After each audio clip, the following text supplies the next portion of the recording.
विद्यार्थियों नमस्कार। इस वीडियो लेक्चर में जिस टॉपिक को हम लोग डिस्कस कर रहे हैं उसको आपने थंबनेल में देख लिया होगा।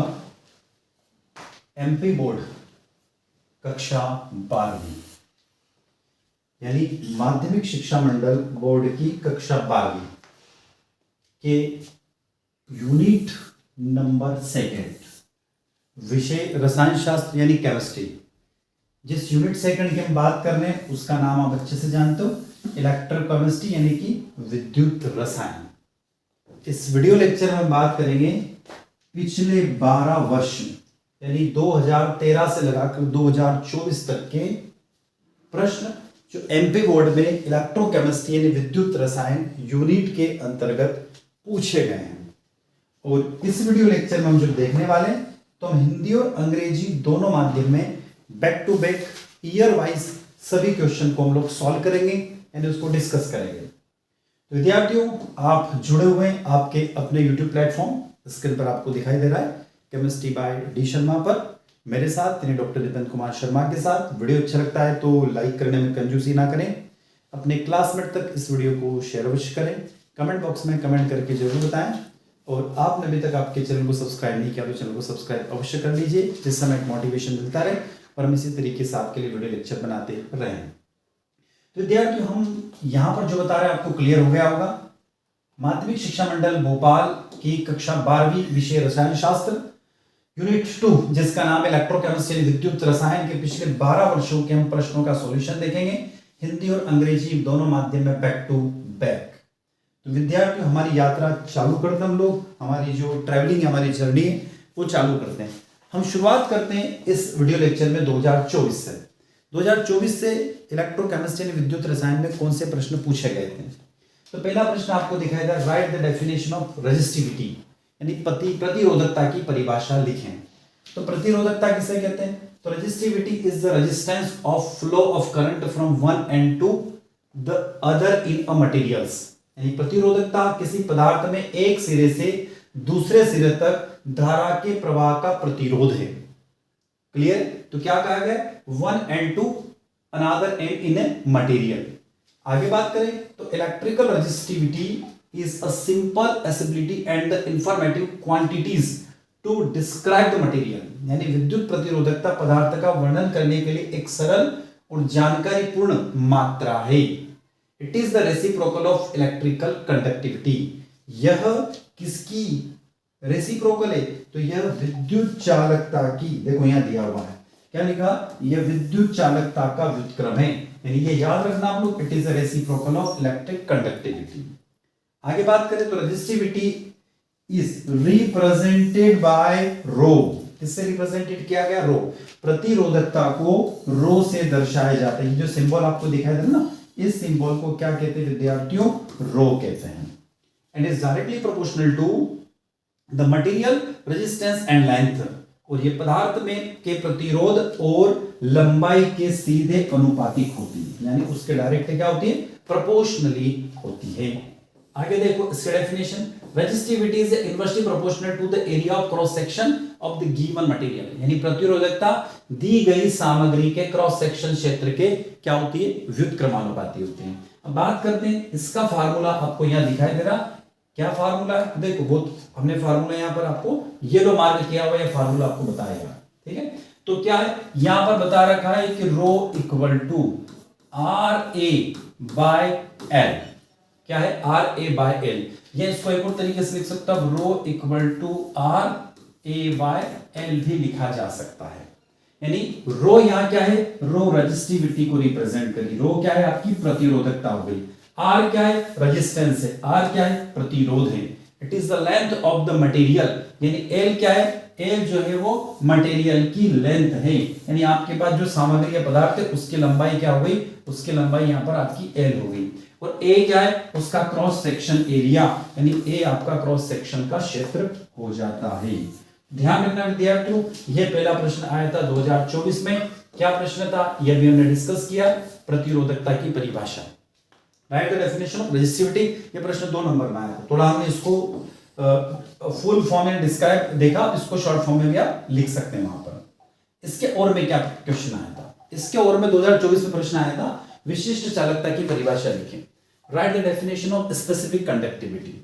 The conductance of material is the property of material due to which a material allow the flow of ion through itself and thus conduct electricity। कहने का मतलब क्या है? तो पदार्थ की चालकता पदार्थ का वह गुण है जिसके कारण पदार्थ अपने आप में आयनों के प्रवाह की अनुमति देते हैं और इस प्रकार विद्युत का संचालन करते हैं। Conductance is generally defined as the reciprocal of resistance of that material। चालकता को आमतौर पर उस पदार्थ के प्रतिरोध के व्युत्क्रम के रूप में परिभाषित किया जाता है।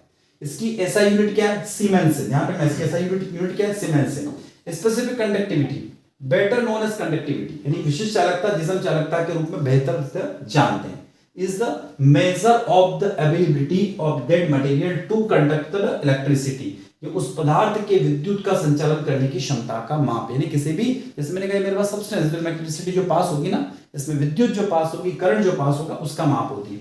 और इसको हम किससे रिप्रेजेंट करते थे? वो याद रखना विद्यार्थियों, इसको कप्पा से रिप्रेजेंट किया था। It is represented by symbol of kappa, यानी इसे कप्पा से आप प्रदर्शित कर सकते हैं। कप्पा का सिंबल के जैसा ही होता है, पर ये थोड़ा सा आप यहां पर इसको हल्का सा घुमा देना। अब इसको परिभाषा के अनुसार क्या लिख सकते हैं? देखो, इसलिए हेयर द डेफिनेशन, परिभाषा के अनुसार क्या लिखा? G equal to L by A R, sorry L by R लिख सकते हैं। तो आप क्या लिख सकते हो? आगे आ जाते हैं, हम लिखा R equal to rho L by A और कप्पा इक्वल टू हो जाएगा एल बाय ए। मतलब हम कह सकते हैं विशिष्ट चालकता का अपोजिट विशिष्ट प्रतिरोध होता है। Specific conductivity is reciprocal of specific resistance, यानी एक दूसरे के क्या होते हैं? अपोजिट होते हैं। अब इस यूनिट क्या थी? यूनिट जरूर याद रखना, क्योंकि यूनिट एमसीक्यू में आने के चांसेस रहते हैं। तो इसकी यूनिट हो जाएगी ohm inverse centimetre inverse. Clear? तो यहां पर के क्या? के कंडक्टिविटी को रिप्रेजेंट करती है, रो क्या? रेजिस्टिविटी को रिप्रेजेंट करती है, पदार्थ की प्रतिरोधकता होगी। जी क्या है? कंडक्टेंस। कुछ जगह जी रहता है और कुछ जगह सी भी रहता है, ध्यान रखना। आर क्या हो गया? रेजिस्टेंस हो गया, प्रतिरोध हो गया। और एल क्या हो गया? लंबाई हो गया। ए एरिया ऑफ क्रॉस सेक्शन, अनुप्रस्थ काट का क्षेत्रफल हो गया। The conductance of material depends on the nature of the material। ध्यान रखना, किसी भी पदार्थ की जो चालकता होती है उस पदार्थ की जो क्वालिटीज होती है उस पदार्थ की प्रकृति के ऊपर डिपेंड करती है। पदार्थ के लिए संयोजक इलेक्ट्रॉनों की संख्या और तापमान पर भी डिपेंड करती है। इसके अलावा किस पर डिपेंड करती है? Number of valency of electron, और जो मटेरियल है उसके टेम्परेचर पर डिपेंड करती है। तो चालकता, यहां पर देखो, चालकता तीन चीजों पर डिपेंड करती है, conductivity is depends on three factor. ध्यान रखना, चालकता तीन पदार्थों पर डिपेंड करती है। एक तो पदार्थ की प्रकृति पर, ध्यान रखना, नेचर ऑफ द मटेरियल। दूसरा number of valence electron, clear? और तीसरा द मटेरियल ऑफ टेम्परेचर। ध्यान रखना, तीन हो गया। पहला पदार्थ की प्रकृति, दूसरा संयोजकता इलेक्ट्रॉनों की संख्या, और तीसरा हो जाएगा तापमान। इन पर डिपेंड करती है। आगे दिया हुआ, metals are good conductor of electricity. हम जानते हैं कि जितनी भी धातुएं होती है वो अच्छी खासी इलेक्ट्रिसिटी के लिए कंडक्टिविटी होती है।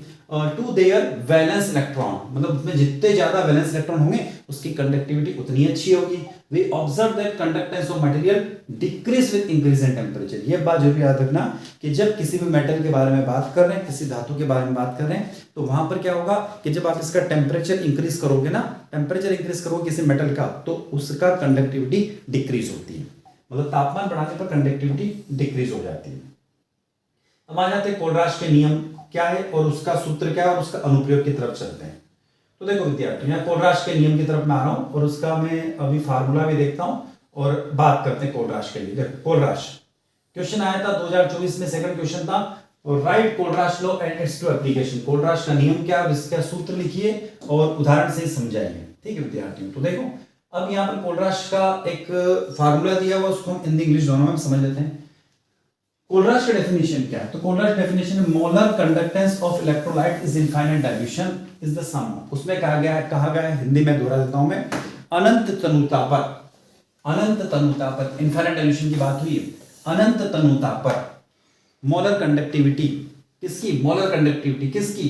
सम ऑफ आयनिक कंडक्टिविटी। मतलब आपको जोड़ना है किसकी कंडक्टिविटी को? धन आयन की कंडक्टिविटी और ऋण आयन की कंडक्टिविटी।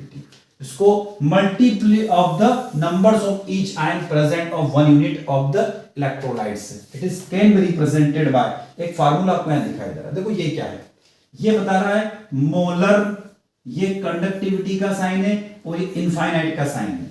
तो आप क्या बोलोगे? Molar conductivity at infinite dilution, क्या बोलोगे आप, molar conductivity at infinite dilution is equal to the sum of, ये किसके बराबर होती है, सम ऑफ, जोड़ना है आपको, मोलर कंडक्टिविटी ऑफ एनायनिक और मोलर कंडक्टिविटी ऑफ कैटायनिक, है ना। आप ध्यान रखना, यानी कि हम कह सकते हैं कि जो कैटायनिक और एनायनिक कंडक्टिविटी के योग के बराबर होती है, इसको आपको याद रखना है, ठीक है। चलते हैं आगे।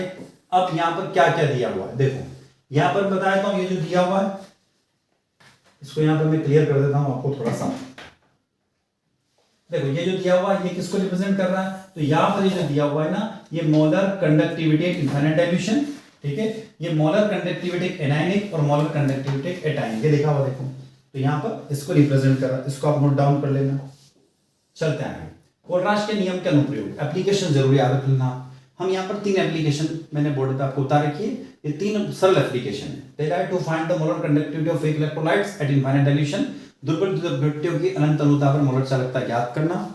दूसरा दिया हुआ है दुर्बल विद्युत अपघट्यों के वियोजन की मात्रा ज्ञात करने में, यानी to find the degree of dissociation of weak electrolytes. तीसरा दुर्बल विद्युत अपघट्यों के वियोजन स्थिरांक ज्ञात करने में, to find the dissociation constant of weak electrolytes. तो देखो पहला दुर्बल विद्युत अपघट्यों के अनंत अनुता पर मोलर चालकता ज्ञात करने में, to find the molar conductivity of weak electrolyte at infinite dilution, पहला जो दिया हुआ है। पहला क्या बता रहा, तो कोलराश के नियम से दुर्बल विद्युत अपघट्यों की अनंत अनुता पर मोलर चालकता का मान ज्ञात कर सकते हैं, ठीक है ना। तो हम क्या कह रहे हैं, कोलराश जो लॉ है वो क्या डिफाइन करता है, तो कोलराश लॉ जो है वो इनफाइनाइट डाइल्यूशन पर वीक इलेक्ट्रोलाइट्स की कंडक्टिविटी का मेजरमेंट करता है। हम यहाँ पर बात कर रहे हैं किसकी, एसिडिक एसिड की मोलर कंडक्टिविटी का मेजरमेंट कर रहे हैं अकॉर्डिंग टू कोलराश लॉ। अब देखो कोलराश लॉ की तरफ आ जाते हैं, वहां मैं आपको बता दूं किसकी कंडक्टिविटी बता कर हम लोग, एसिडिक एसिड की कंडक्टिविटी, तो CH3COOH। जब आप इसको आयनाइज करते हैं तो आप क्या लिखोगे कि सर हम इसको लिखेंगे CH3COO negative plus H positive, ऐसा लिखोगे। तो हमने यहाँ पर क्या लिख दिया, मोलर कंडक्टिविटी, मोलर चालकता इनफाइनाइट डाइल्यूशन अनंत अनुता पर किसकी, एसिडिक एसिड की, किसके बराबर है, उसकी पॉजिटिव आयन की कंडक्टिविटी उसकी नेगेटिव आयन की कंडक्टिविटी के योग के बराबर है। उसका एडिशन कर देंगे तो उसके बराबर हो जाएगा। अब इनमें कुछ प्रबल विद्युत अपघट्यों पर मोलर चालकता, जैसे अब इसको हम एसिडिक एसिड को नॉर्मली हम कैलकुलेट नहीं कर सकते, तो सर कैसे कैलकुलेट करेंगे, तो ध्यान रखना किसी भी वीक इलेक्ट्रोलाइट्स यानी दुर्बल विद्युत अपघट्यों की कंडक्टिविटी यानी चालकता को ज्ञात करने के लिए, पता करने के लिए हमें स्ट्रॉन्ग इलेक्ट्रोलाइट्स की हेल्प लेना पड़ेगी। तो यहाँ पर हमने NaCl और HCl ले लिया, उसकी हेल्प से हम क्या कर सकते हैं, उसकी कंडक्टिविटी पता कर सकते हैं। तो एक और ये लिया, तो देखो आप कैसे पता करोगे, तो मैं आपको यहाँ रिएक्शन लिख देता हूँ। मैंने लिखा है यहाँ पर मेरे पास में है CH3COOH, इसकी रिएक्शन मैंने NaCl के साथ करवा दी, तो क्या होगा, तो विद्यार्थियों आप जानते हो क्या H की रिएक्शन Cl से हो जाएगी और N की रिएक्शन इस पूरे पोर्शन से हो जाएगी, तो प्रोडक्ट आपका क्या बनेगा, तो सर प्रोडक्ट बना CH3COONA प्लस आप क्या लिख सकते हो सर HCl बना। तो देखो यहाँ पर आपको 3 चीजें दिखाई दे रहा, सबसे पहले आपको दिखाई दे रहा NaCl, तो ये NaCl, दूसरा क्या दिखाई दे रहा, दूसरा आपको दिखाई दे रहा HCl, देखो यहाँ पर HCl दिया हुआ, ये Cl आ गया, और तीसरा क्या दिया हुआ CH3COONA दिया हुआ, ये CH3CONA आ गया। क्लियर है। अब आगे चलते हैं, हमें करना क्या है, हमें ये करना है कि इन दोनों को जोड़ना है, इन दोनों को जोड़ना है और उसमें से इसको घटा देना है, तो आपको ये पता हो जाएगा। क्या कह रहा हूं मैं, इन दोनों को ऐड करना है, CH3COONA यानी सोडियम एसीटेट और हाइड्रोक्लोरिक एसिड को ऐड करके NaCl को माइनस कर दो, तो ये निकल कर आ जाएगा। तो देखो हमने यहाँ वही करना, हम लोग क्या कर रहे हैं अभी बताया था आपको मैं, तो हम यहाँ मोलर कंडक्टिविटी पता कर रहे हैं। तो हम जानते हैं कि CH3COONA की मोलर कंडक्टिविटी क्या होगी, CH3COO नेगेटिव और Na पॉजिटिव, HCl की कंडक्टिविटी क्या होगी, H पॉजिटिव और Cl नेगेटिव, और NaCl की Na पॉजिटिव और Cl नेगेटिव। तो हमने क्या किया, हमारे पास 3 इक्वेशन है, देखो क्या क्या इक्वेशन है, इक्वेशन नंबर 1 आपको स्क्रीन पर दिखाई दे रही, इक्वेशन नंबर 1, ये इक्वेशन नंबर 2, ये इक्वेशन नंबर 3।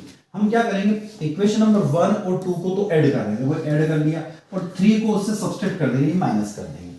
तो हमने ये तो किया कि हमने क्या किया कि पहली इक्वेशन और दूसरी इक्वेशन को जोड़ दिया, और तीसरी इक्वेशन को हमने क्या कर दिया, माइनस कर दिया। क्लियर। जब माइनस कर रहे तो आप देखोगे कि ये वाली टर्म पॉजिटिव की, ये वाली टर्म नेगेटिव की, तो इससे ये कैंसिल हो गया, ठीक है। फिर यहाँ पर Cl पॉजिटिव का, ये वाला देखो ये नेगेटिव का साइन है, ये नेगेटिव का, तो इससे कैंसिल हो गया। तो आपके पास बचा क्या है, तो हमारे पास बचा हुआ एक तो H आयन की कंडक्टिविटी और एक बचा हुआ CH3CO नेगेटिव कंडक्टिविटी, ये दोनों बच गए आपके पास। तो आप लिख सकते हो कि acidic acid equal to H positive ion की कंडक्टिविटी और CH3CO नेगेटिव की कंडक्टिविटी। चलो आगे चलते हैं। दूसरा, दुर्बल युद्धकटियों के वियोजन की मात्रा ज्ञात करना, to find the degree of dissociation of weak electrolytes. अब बात करते हैं degree of dissociation of weak electrolytes. देखो यहाँ पर हिंदी में दिया, मैं आपको इसको इंग्लिश में समझा देता हूँ। The degree of dissociation of weak electrolytes के बारे में बात कर रहे हैं। तो वियोजन की मात्रा की गणना करना है। तो वियोजन की मात्रा अधिक होने पर मोलर चालकता भी अधिक होगी। याद रखना, बहुत अच्छी सी बात कही गई। यहाँ पर क्या कहा गया, उस लाइन की तरफ मैं आपको ले चलता हूँ। देखो यहाँ पर क्या कहा गया है, देखो यहाँ पर आपको कहा गया है कि वियोजन की मात्रा जितनी अधिक होगी मोलर चालकता उतनी अधिक होगी। कहने का मतलब है कि जितना आसानी से पॉजिटिव और नेगेटिव आयन में कोई भी डिसोशिएट होगा उसकी कंडक्टिविटी उतनी ही ज्यादा होगी। जैसे आपने कोई ले लिया स्ट्रॉन्ग एसिड HCl ले लिया, तो HCl क्या होता है, आसानी से H पॉजिटिव और Cl नेगेटिव में डिसोशिएट हो गया। तो हम ये कह रहे हैं कि वियोजन की मात्रा जितनी अधिक होगी कंडक्टिविटी भी उतनी अधिक होगी, यानी मोलर कंडक्टिविटी भी उतनी होगी। तो when dissociation amount of dissociation is maximum, the molar conductivity is also maximum। फिर क्या कहा गया कि अनंत तनुता पर यानी इनफाइनाइट डायल्यूशन पर मोलर कंडक्टिविटी का जो वैल्यू होती है वो मैक्सिमम हो जाती है। ध्यान रखना, इनफाइनाइट डायल्यूशन पर मोलर कंडक्टिविटी की जो कंडक्टिविटी होती है उसकी जो वैल्यू होती है मैक्सिमम हो जाती है। क्योंकि बिकॉज अनंत तनुता पर यानी because infinite dilution each electrolytes is completely dissociate. प्रत्येक इलेक्ट्रोलाइट क्या होता है, कंप्लीटली डिसोशिएट हो जाता है। अतः हम क्या बोल सकते हैं कि इनफाइनाइट डायल्यूशन पर डिसोसिएशन का वैल्यू 1 हो जाता है। किन पर, इनफाइनाइट डायल्यूशन पर इसका वैल्यू 1 हो जाता है। यदि C concentration, if C concentration किसी विद्युत अपघट्य के लिए विलयन की मोलर चालकता यानी मोलर चालकता की वैल्यू मोलर कंडक्टिविटी दे रखी है तथा इनफाइनाइट डायल्यूशन पर मोलर कंडक्टिविटी ये वैल्यू दे रखी है। यहां पर क्या लैम्डा MC और या लैम्डा M इनफाइनाइट, ये अनंत तनुता पर और स्पेसिफिक कंसंट्रेशन पे। तो आप क्या लिख सकते हो फार्मूला, वियोजन की मात्रा यानी alpha, amount of dissociation alpha equal to lambda MC by lambda M infinite. और इस इक्वेशन से हम इलेक्ट्रोलाइट्स डिग्री ऑफ डिसोसिएशन की कैलकुलेशन कर सकते हैं। देखो यहाँ क्या दिया, ये दिया हुआ lambda MC equal to C concentration molar concentration हो जाएगा, lambda infinite dilution molar concentration. और दुर्बल युद्धक भट्टी की न्यूनतमता बढ़ाने पर वियोजन की मात्रा बढ़ जाती है। मतलब वीक इलेक्ट्रोलाइट्स में वीक इलेक्ट्रोलाइट्स को आप जितना ज्यादा डाइल्यूट करोगे उसकी कंडक्टिविटी उतनी ही अधिक हो जाएगी।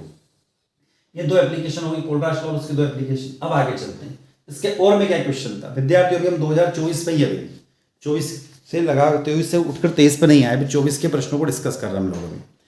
2024 में क्या आया था, write any 4 difference between galvanic cell and electrolytic cell, यानी गैल्वेनिक सेल और विद्युत अपघटनीय सेल के बीच में कोई 4 अंतर लिखे। 2024 का प्रश्न है, विद्युत अपघटनीय सेल तथा गैल्वेनिक सेल में क्या अंतर है, उस अंतर की तरफ हम चल रहे हैं। तो आपको 2 कॉलम बनाना, एक तरफ लिखना गैल्वेनिक सेल लिखना और एक तरफ इलेक्ट्रोलाइटिक सेल लिखना।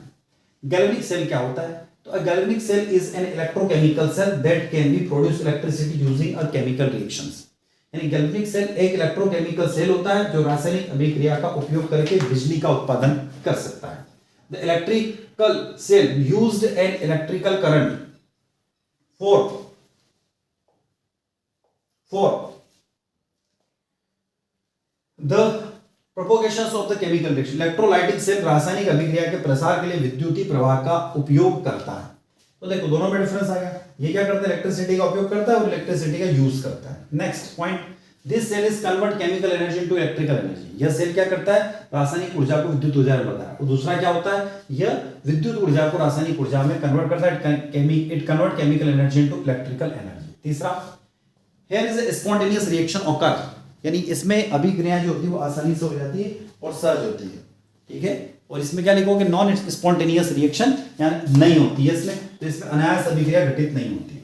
Next, the anode is charge negative, anode को ऋणात्मक रूप से चार्ज किया जाता है और कैथोड को धनात्मक रूप से। यहां पर उल्टा होता है, anode is negative, sorry anode is positive और कैथोड इज नेगेटिव, यानी अपोजिट हो जाएगा। Next, the oxidation process takes place at the anode, ऑक्सीकरण प्रक्रिया एनोड पर होती है और अपचयन प्रक्रिया कैथोड पर होती है। रिडक्शन प्रोसेस है कैथोड। यहां पर उल्टा, the oxidation process takes place the cathode where the reduction process takes place at the anode, यानी ऑक्सीकरण प्रक्रिया कैथोड पर जबकि अपचयन की प्रक्रिया एनोड पर होती है। एक और दिया हुआ, हाफ सेल को अलग अलग कंटेनर में रखा जाता है और सॉल्ट ब्रिज का माध्यम से उसको जोड़ा जाता है, यानी सॉल्ट ब्रिज इज रिक्वायर्ड। और यहां पे क्या करोगे, इसमें सॉल्ट ब्रिज की रिक्वायरमेंट नहीं होती है। नेक्स्ट, रासायनिक अभिक्रिया से गुजरने से विद्युत ऊर्जा उत्पन्न होती है, electric energy generated by the undergoing chemical reaction, और electrical energy produce a chemical reaction with the help of the external source. विद्युतीय ऊर्जा बाहरी स्रोत की मदद से रासायनिक अभिक्रिया उत्पन्न करती है। तो यह आपको डिफरेंस यहां पर क्लियर हो गया होगा। ये हमारी यात्रा यहां पर पूरी होती है। ये जो हमारी लगभग 18-19-20 मिनट की यात्रा हुई है, ये 2024 की हो गई। अब हम 2023 की यात्रा पर आ गए। 2023 में आपको प्रश्न दिखाई दे रहा है। क्या प्रश्न दिखाई दे रहा है? क्वेश्चन पहला, right the function of salt bridge. Salt bridge के कार्य लिखो, और उसी के नीचे दिया हुआ है विद्युत रासायनिक कोशिकाओं में सॉल्ट ब्रिज के कार्य लिखो। The functions of salt bridge in electrochemical cell are. तो देखो इसके क्या क्या यूजेस है। 2023 का पहला प्रश्न है, maintain electrical neutrality with in the internal circuit. यह आंतरिक सर्किट के भीतर विद्युत उदासीनता बनाए रखता है। दूसरा क्या दे रखा है, prevent the cell from taking its reaction to equilibrium. Cell को उसकी अभिक्रिया को संतुलन तक ले जाने से रोकता है। तीसरा, allow the continual flow of electrons. इलेक्ट्रॉनों के निरंतर प्रवाह की अनुमति देता है। चौथा, prevent the diffusion of mechanical flow of solution from one half cell to other. एक सेल से दूसरे सेल में विलयन के प्रसार को यांत्रिक प्रवाह होने से रोकता है। और आपके सामने एक डायग्राम है, एक चित्र आपको दिखाई दे रहा है। अभी चित्र डायग्राम आपको क्या कह रहा है, आप देखोगे कि यहां पर ये जो बना हुआ है ना, ये आपका सॉल्ट ब्रिज है। क्या है? ये सॉल्ट ब्रिज बना हुआ है। Clear? Salt bridge, salt bridge में जनरली किसका सॉल्यूशन होता है? तो इसमें पोटेशियम क्लोराइड का सॉल्यूशन फिलअप किया जाता है, ध्यान रखना। और अभी अपने का इट मेंटेन इलेक्ट्रिकल न्यूट्रलिटी। इसका मुख्य काम है इलेक्ट्रिकल न्यूट्रलिटी को मेंटेन करके रखना। ध्यान रखना, जो आपको दिखाई दे रहा है ना, तो यहां पर ये जो सॉल्ट ब्रिज है, मैं थोड़ा सा इसको डार्क पेन से बताता हूं। यहां से एक सेल से दूसरे सेल को जो कनेक्ट करके रखा हुआ है ना, ये आपका क्या है? सॉल्ट ब्रिज है। क्लियर है? तो सॉल्ट ब्रिज का काम क्या है? तो सॉल्ट ब्रिज का काम है इलेक्ट्रिकल न्यूट्रलिटी। सर ये इलेक्ट्रिकल न्यूट्रलिटी कैसे मेंटेन करता है? तो देखो होता क्या है कि यहाँ पर ZnSO4 है, तो यहाँ पर यदि Zn आयन ज्यादा बनेंगे, कि इलेक्ट्रॉन का फॉर्मेशन ज्यादा होता है, तो इलेक्ट्रॉनों का फ्लो कहां से होता है? एनोड से कैथोड की तरफ होता है। हम लोग अच्छे से जानते हैं। पर यहाँ पर बहुत ज्यादा क्वांटिटी में इलेक्ट्रॉनों का फॉर्मेशन होने लग गया, और उतनी क्वांटिटी में इलेक्ट्रॉन यहां से उठकर यहां तक नहीं जा पा रहे हैं। तो फिर ये सॉल्ट ब्रिज क्या करता है? कौन इलेक्ट्रॉनों को ट्रांसफर करके दोनों तरफ मेंटेन करने का काम करता है। ध्यान रखना। चलो आगे चलते हैं। दूसरा प्रश्न क्या आया था? Right the first law of Faraday's of electrolysis. विद्युत अपघटन के फैराडे का प्रथम नियम लिखिए। अब फैराडे का प्रथम नियम क्या है? तो विद्युत अपघट्य अभिक्रिया में किसी इलेक्ट्रॉन पर मुक्त एकत्रित हुए पदार्थ की मात्रा विद्युत अपघट्य के विलयन में प्रवाहित संपूर्ण आवेश Q इक्वल टू IT के अनुक्रमानुपाती होती है। The amount of substance liberate collected of an electrodes in an electrolysis reaction is directly proportional to the total charge following in the electrolyte solution Q equal to IT. यदि I ampere की धारा 1 second, if the amount of substance liberated of electrode in m gram, when a current of I ampere is passed through the electrolytes for 1 second, then यदि 1 ampere, क्या कह रहे हैं हम यहां पर? ध्यान रखना, हम यहां पर कह रहे हैं कि यदि 1 एम्पियर की धारा 1 सेकंड तक किसी विद्युत अपघट्य में प्रवाहित करने पर इलेक्ट्रोड पर मुक्त हुए पदार्थ का मान m ग्राम हो तो क्या होगा? तो देखो यहां दिया हुआ m प्रोपोर्शनली q, यहां से आपको समझ में आ जाएगा m प्रोपोर्शनली q। तो m प्रोपोर्शनली IT भी लिख सकते हो, प्रोपोर्शनली साइन हटाओगे तो क्या आ जाएगा? Z आ जाएगा। जहां Z एक कांस्टेंट है, where Z is a constant which is called the electrochemical equivalent, इसको एक इलेक्ट्रोकेमिकल इक्विवेलेंट कहते हैं, जिसे मुक्त हुए तत्व का विद्युत रासायनिक तुल्यांक इलेक्ट्रोकेमिकल इक्विवेलेंट के नाम से जाना जाता है। इसका मान भिन्न भिन्न हो सकता है, भिन्न भिन्न तत्वों के लिए अलग अलग होता है। इसका मात्रक ग्राम कुलाम होता है, याद रखना इसका मतलब। It is the value of different for different elements या different electron, it is units is the gram coulomb. ये आपका फर्स्ट लॉ है फैराडेज का। अगला प्रश्न क्या आया था 2023 में? अगला प्रश्न था कि विद्युत रासायनिक सेल का नामांकित चित्र बनाइए तथा उसकी संरचना और रासायनिक अभिक्रिया लिखिए। तो वे उपकरण या सेल या विद्युत रासायनिक साधन जिसके द्वारा हम रासायनिक ऊर्जा को विद्युत ऊर्जा में परिवर्तित करते हैं, गैल्वेनिक या वोल्टीय विद्युत रासायनिक सेल कहते हैं। द डिवाइस और cell are electrochemical means by which convert chemical energy into electrical energy are called galvanic cell और वोल्टीय सेल। गैल्वेनिक या वोल्टीय सेल के बारे में हम लोग देख रहे हैं। एक गैल्वेनिक सेल या वोल्टीय सेल का नाम क्रमशः लुईस गैल्वेनिक या एल्सेंड्रो वोल्टा के नाम से रखा गया है। ध्यान रखना, ये नाम के साइंटिस्ट के नाम पर है जिन्होंने इस सेल का निर्माण किया था। गैल्वेनिक सेल और वोल्टीय cell is named after Louis Galvanic और यहां दिया हुआ Alessandro Volt respectively who's invented the cell। यह सेल के भीतर होने वाली रेडॉक्स अभिक्रिया से विद्युत ऊर्जा उत्पन्न करता है। The cell produce electrical energy from redox reaction that takes place within the cell। इसमें आमतौर पर दो अलग अलग मेटल्स होती, ध्यान रखना। It usually consists of two different metal जो सॉल्ट ब्रिज से कनेक्टेड होती है, is connected to salt bridge। आगे हम देखेंगे अभी। जो एक छिद्रपूर्ण झिल्ली होती है, it is a porous membrane. अब देखो ये दिया हुआ, ये आपको समझ में आ गया, ये आपको स्क्रीन पर डायग्राम आ गया गैल्वेनिक सेल। डायग्राम आपको क्लियर दिखाई दे रहा होगा गैल्वेनिक सेल का। क्या हो रहा है इस गैल्वेनिक सेल में? तो गैल्वेनिक सेल में हम देखेंगे कि इसमें दो कंपार्टमेंट है। इसका आपको डिस्क्रिप्शन यदि आप पूरा करोगे तो डिस्क्रिप्शन के साथ ही आपका आंसर कंप्लीट होगा। क्या लिखोगे आप? सर इसमें दो कंपार्टमेंट है। एक कंपार्टमेंट में ये पहला कंपार्टमेंट है, ध्यान रखना। इसमें कितने कंपार्टमेंट है? इसमें दो कंपार्टमेंट है, ठीक है। कितने कंपार्टमेंट है? दो कंपार्टमेंट। तो ये आपका पहला कंपार्टमेंट है। इस पहले कंपार्टमेंट में आपके पास में कोई जिंक इलेक्ट्रोड है। ये जो इलेक्ट्रोड है, कौन सा इलेक्ट्रोड है? जिंक इलेक्ट्रोड है। इस जिंक इलेक्ट्रोड को हमने ZnSO4, कौन सा सॉल्यूशन है? ZnSO4 सॉल्यूशन में डीप किया, जिसकी मोलरिटी ध्यान रखना 1m यानी 1 मोलरिटी होना चाहिए। दूसरी तरफ कॉपर इलेक्ट्रोड है और उसको हमने कॉपर सल्फेट सॉल्यूशन, ये जो सॉल्यूशन है ये कौन सा सॉल्यूशन है? कॉपर सल्फेट सॉल्यूशन में डीप किया हुआ है, ठीक है। अब हमने किसी वोल्ट मीटर से उसको कनेक्ट कर दिया, ये जो लगा हुआ है ये एमीटर या वोल्ट मीटर से इसको कनेक्ट कर दिया, और इसको न्यूट्रलाइज करने के लिए या आयनों के व्यवस्थित करने के लिए यहाँ पर ये जो लगा रखा है इसको हम लोग सॉल्ट ब्रिज बोल देते हैं, या हिंदी में बोले तो लवण सेतु इसका नाम हो जाता है। तो ये जो चित्र, आपको ऐसा चित्र बनाना है, डायग्राम बनाना है और उस डायग्राम को आगे एक्सप्लेनेशन करना है, जो मैंने अभी बोला वही। इस सेल का सबसे महत्वपूर्ण उदाहरण डेनियल सेल है। The most important example of this cell are the Daniell cell, जिसमें लवण सेतु का प्रयोग किया जाता है। Which is salt bridge is used.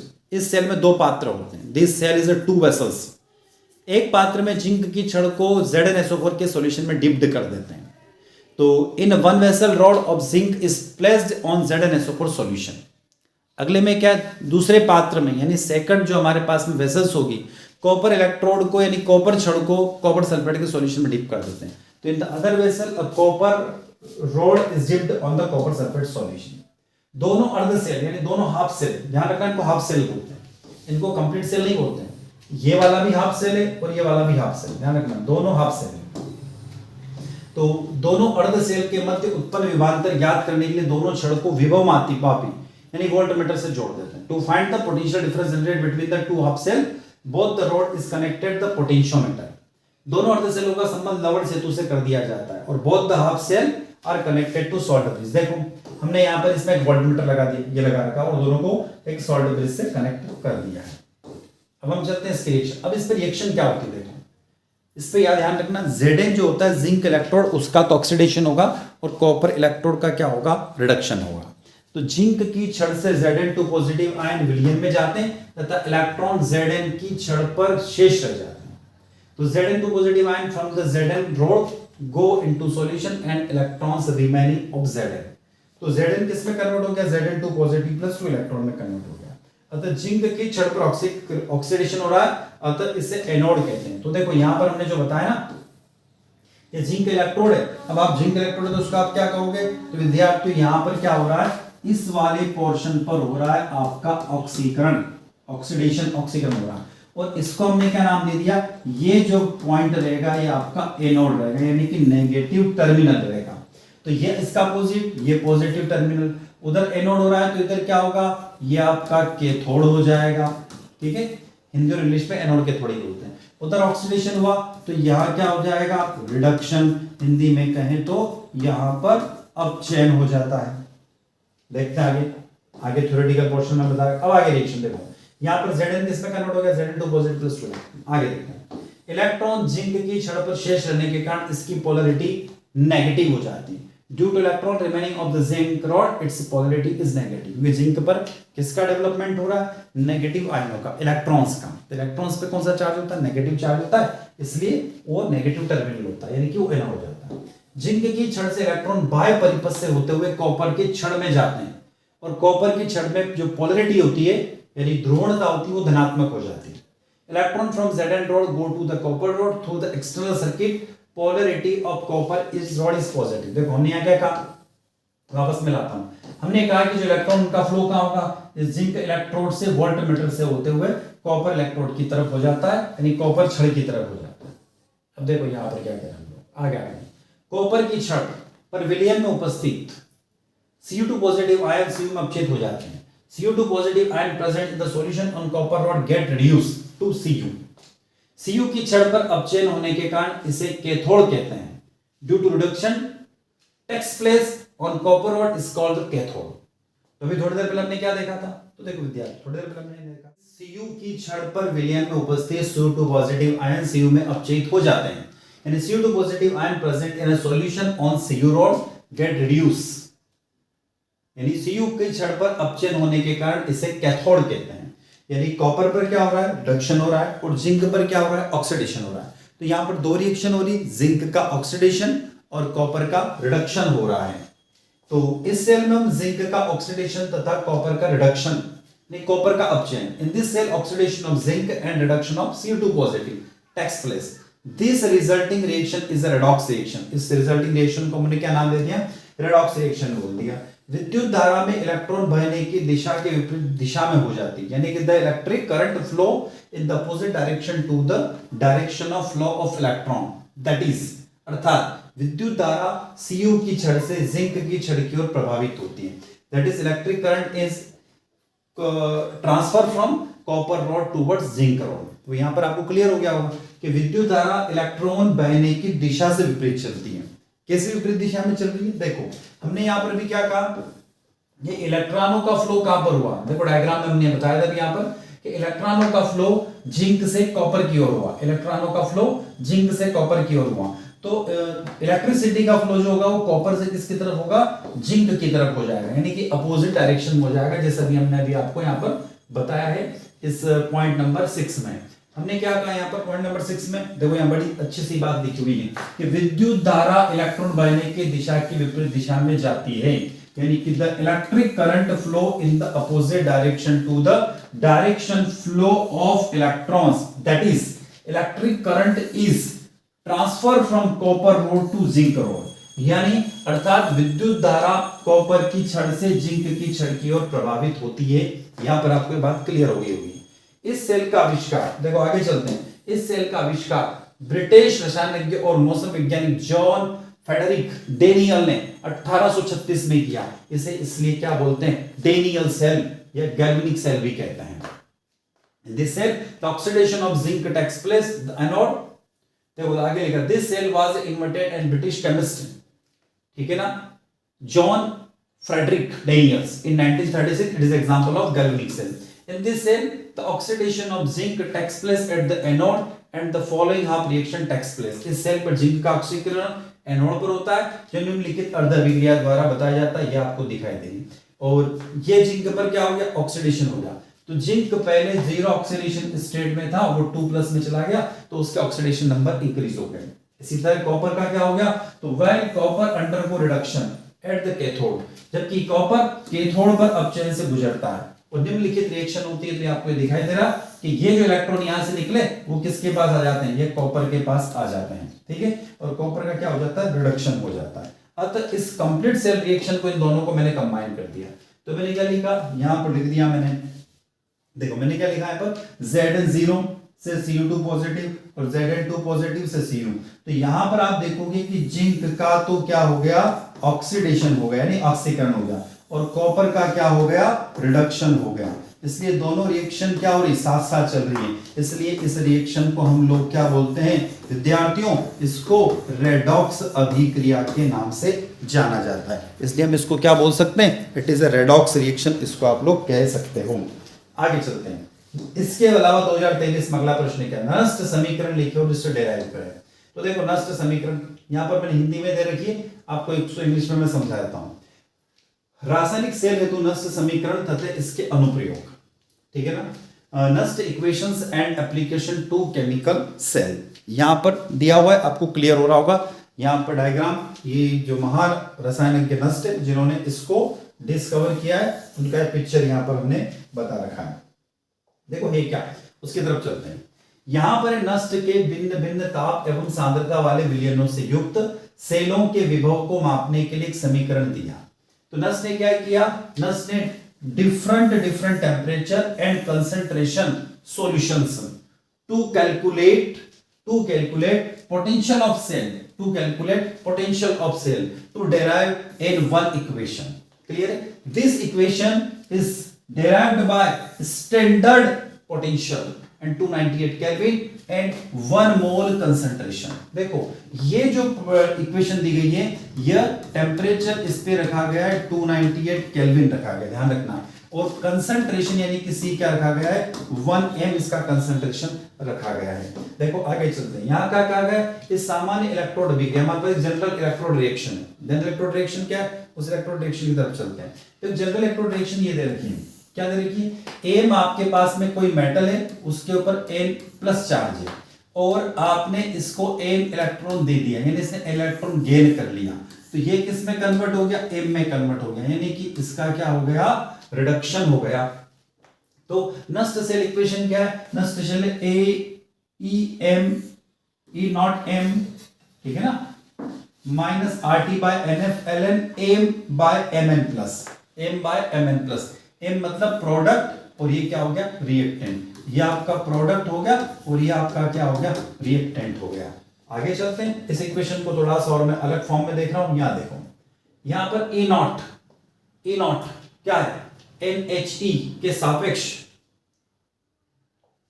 NHE के सापेक्ष इलेक्ट्रोड का मानक इलेक्ट्रोड फॉर्म E0 आ रहा है, ध्यान रखना विद्यार्थी, यदि E0 नहीं पे आ रहा है इसका मतलब हो गया ये स्टैंडर्ड इलेक्ट्रोड पोटेंशियल है, जिसमें Mn प्लस की सांद्रता यानी कंसंट्रेशन ऑफ Mn प्लस क्या हो गया, 1m हो गया।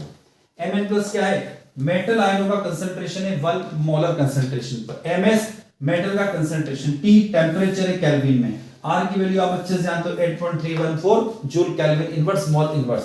n क्या है, अपचय में प्रयुक्त इलेक्ट्रॉनों की संख्या, ठीक है ना, number of electrons used in the reduction process. F क्या है, 96500 कूलम। अब इसके लघुगणक की तरफ चलते हैं, उसको मैथमेटिकल फॉर्म में लेने की कोशिश करता हूं मैं। तो ये इक्वेशन क्या है, E equal to E0 minus RT by NF था, तो यहां पर मैंने लॉग बेस 10 कर दिया। यहां पर पहले आपको याद है ln था, ln को मैं log बेस 10 पे ले गया। तो जब ln को log बेस 10, ध्यान रखना, जब आप ln को log में आप बदलते हो तो आपको 2.303 वैल्यू को रखना पड़ता है। तो यहां पर हमने 2.303 वैल्यू को रख दिया। देखो फिर आगे क्या, 298 केल्विन ताप, 298 केल्विन टेम्परेचर पर हम आ गए। तो 298 केल्विन टेम्परेचर पर इन सब की वैल्यू हमने रख दी। किस किस की वैल्यू रख दी हमने, R की वैल्यू रख दी, R की वैल्यू रख दी यहाँ पर। देखो तो हमने यहाँ पर R की वैल्यू रख दी, T की वैल्यू 298 केल्विन रख दी, F की वैल्यू 96500 रख दी। जब इन सब की वैल्यू रख देंगे तो आप इन सबको सॉल्व करते हो ना, तो यहाँ पर आंसर आ जाएगा 0.091 डिवाइडेड बाय n आ गया। क्लियर है, डिवाइडेड बाय n आ गया। अतः सामान्य रूप से किसी भी इलेक्ट्रोड के लिए E equal to E0 minus 0.059 by n log base 10 reduction state by oxidation state, reduce state by oxidise state. ठोस की सांद्रता इकाई मानी जा सकती, concentration of solid is unit.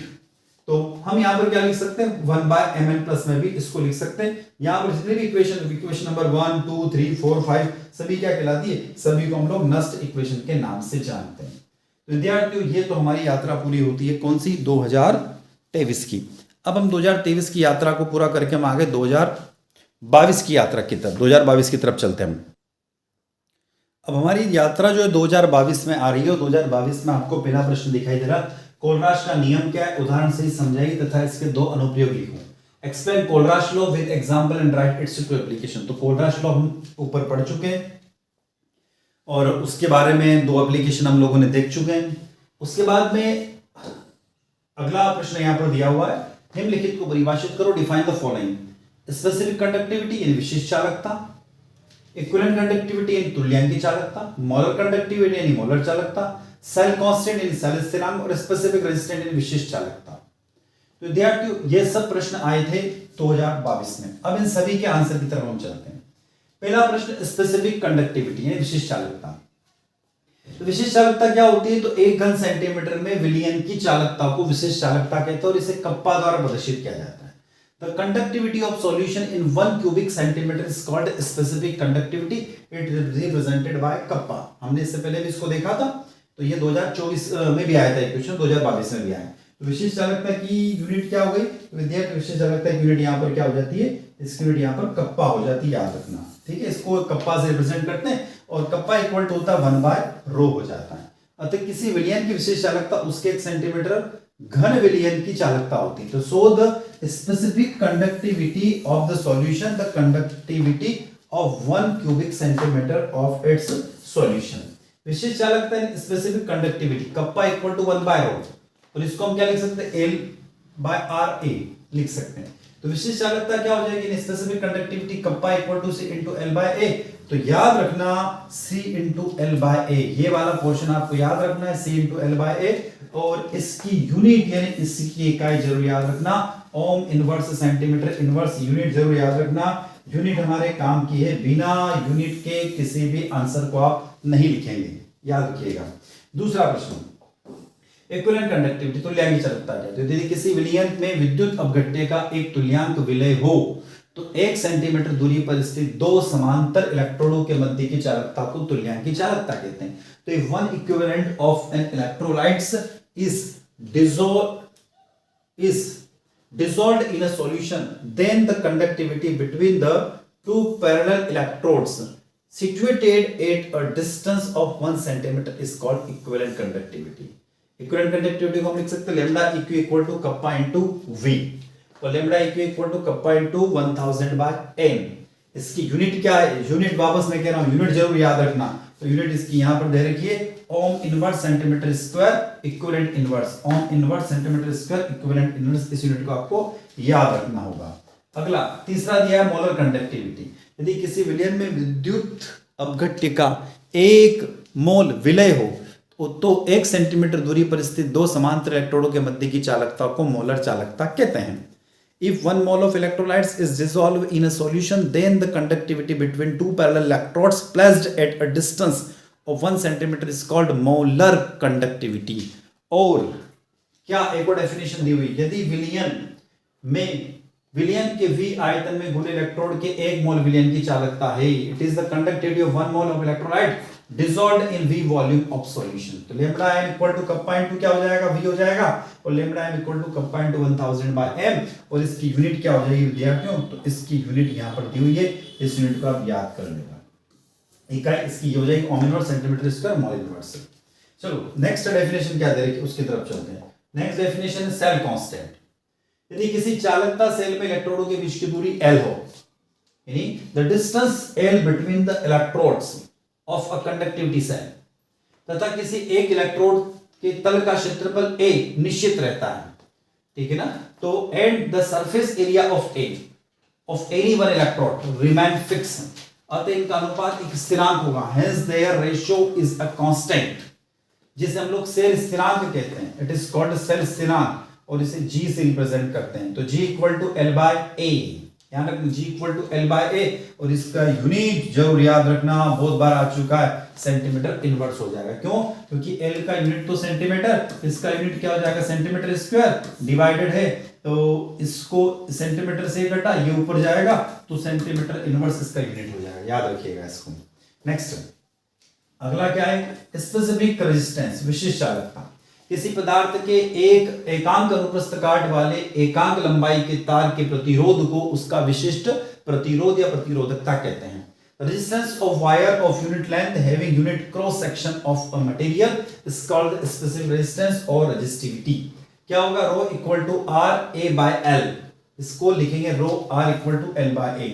यह किसी पदार्थ की लंबाई के अनुक्रमानुपाती होता है। It is directly proportional to length of the material. प्रतिरोधकता का मात्रक याद रखना ओम सेंटीमीटर, क्या होगा, ओम सेंटीमीटर इसकी यूनिट होगी। तो विद्यार्थी यहाँ 2022 के अंदर दो प्रश्न आए थे और दोनों एक दूसरे के और में थे। पहला प्रश्न तो अभी हमने देखा यहाँ पर क्या था, कोलराश लॉ क्या है, और उसकी कोई भी आपको दो एप्लीकेशन बतानी है। और अगला क्वेश्चन आया था यहाँ पर स्पेसिफिक कंडक्टिविटी, विशेष चालकता, इक्विवेलेंट कंडक्टिविटी, तुल्यांकी चालकता, मोलर कंडक्टिविटी, मोलर चालकता, सेल कांस्टेंट और स्पेसिफिक रेजिस्टेंस, विशेष प्रतिरोध। इन सब की डेफिनेशन यहाँ पर हमें बतानी थी विथ यूनिट। अब हमारी यात्रा यहां से चलती है और 2021 में प्रवेश करती है। अब हम आ चुके 2021 में। अब 2021 का पहला प्रश्न क्या दिख रहा है, स्क्रीन पर आपको दिख रहा है, what is standard hydrogen electrode, how it is prepare. मानक हाइड्रोजन इलेक्ट्रोड क्या होता है और इसे कैसे तैयार किया जाता है। बहुत अच्छा सा प्रश्न है और सबसे सरल प्रश्न है। मानक हाइड्रोजन इलेक्ट्रोड या स्टैंडर्ड हाइड्रोजन इलेक्ट्रोड जिसका उपयोग सभी वैज्ञानिक अर्ध सेल इलेक्ट्रोड अभिक्रिया के लिए करते हैं, उसे मानक इलेक्ट्रोड क्षमता का अंतिम मान शून्य होता है, याद रखना। द स्टैंडर्ड हाइड्रोजन इलेक्ट्रोड और स्टैंडर्ड हाइड्रोजन इलेक्ट्रोड, इसको शॉर्ट फॉर्म में SC भी बोलते हैं, ध्यान रखना, जिसको शॉर्ट फॉर्म में शी कहा जाता है, शी कहते हैं इसको, is an electrode used by all scientist for half cell electrode reaction. The final value of the standard electrode potential is 0। इसका इलेक्ट्रोड पोटेंशियल वैल्यू क्या होता है, 0 होता है। मानक हाइड्रोजन इलेक्ट्रोड में सकारात्मक और नकारात्मक दोनों इलेक्ट्रोड क्षमता आती है। इसका उपयोग रेफरेंस इलेक्ट्रोड के रूप में किया जाता है। The standard hydrogen electrode has both positive and negative electrode potential, it is used as the reference electrode. अब इसका डायग्राम आपको स्क्रीन पर दिखाई दे रहा है, इसका चित्र आपको स्क्रीन पर दिखाई दे रहा है, ठीक है। अब इस चित्र को आपको क्या करना है, नोट डाउन करना है, ध्यान रखना, इस चित्र को आपको नोट डाउन करना है। देखो चित्र आपको स्क्रीन पर दिखाई दे रहा है, क्या है, मैं पहले डायग्राम को थोड़ा समझा देता हूं फिर आगे बात करते हैं। इस डायग्राम को मैं समझा रहा हूं, तो देखो यहां पर आपको क्या करना है, एक बीकर बनाना है। क्या करना है आपको, एक बीकर बनाना है। चलो ध्यान रखना, यहां पर एक बीकर हमने बना लिया, क्लियर। अब इस बीकर में क्या करना है, यहां पर ये आपने ग्लास ट्यूब बनाना है। इस तरीके से आपको एक ग्लास ट्यूब बनाना है, ग्लास ट्यूब। यहां से हाइड्रोजन गैस पास की जाएगी जिसका प्रेशर 1 atm होगा, ध्यान रखना। इसके अंदर एक और ग्लास ट्यूब होगी जिसके अंदर एक प्लेटिनम वायर होगा, ध्यान रखना।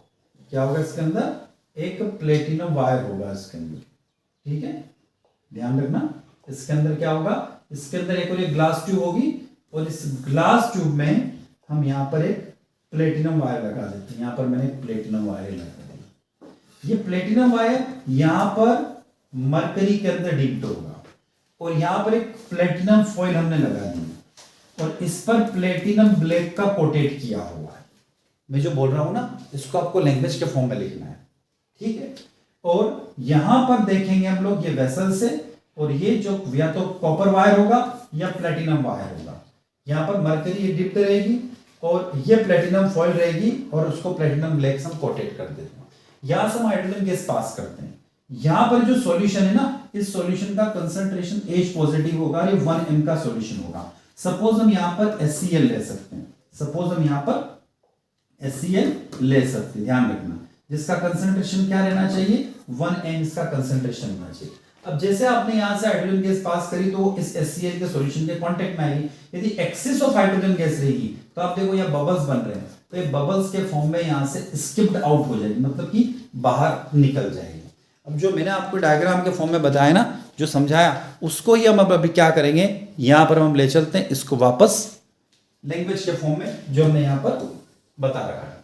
मानक हाइड्रोजन इलेक्ट्रोड, इसमें प्लेटिनम प्लेट की परत चढ़ी हुई प्लेटिनम की पतली पत्ती का इलेक्ट्रोड हाइड्रोजन आयन के 1 मोलर सांद्रता के विलयन में डुबोकर रखा जाता है। यह कांच की नली से ढका रहता है नली में से एक वायुमंडलीय दाब पर शुद्ध हाइड्रोजन गैस प्रवाहित की जाती है। जो मैंने भी आपको बताया था ना कि यहां से एक एटीएम हाइड्रोजन गैस पास करें 1 एटीएम तक। The standard hydrogen electrode in this thin platinum plate coated electrode is immersed in a solution of 1 molar concentration of hydrogen ion. It is converted with the glass tube.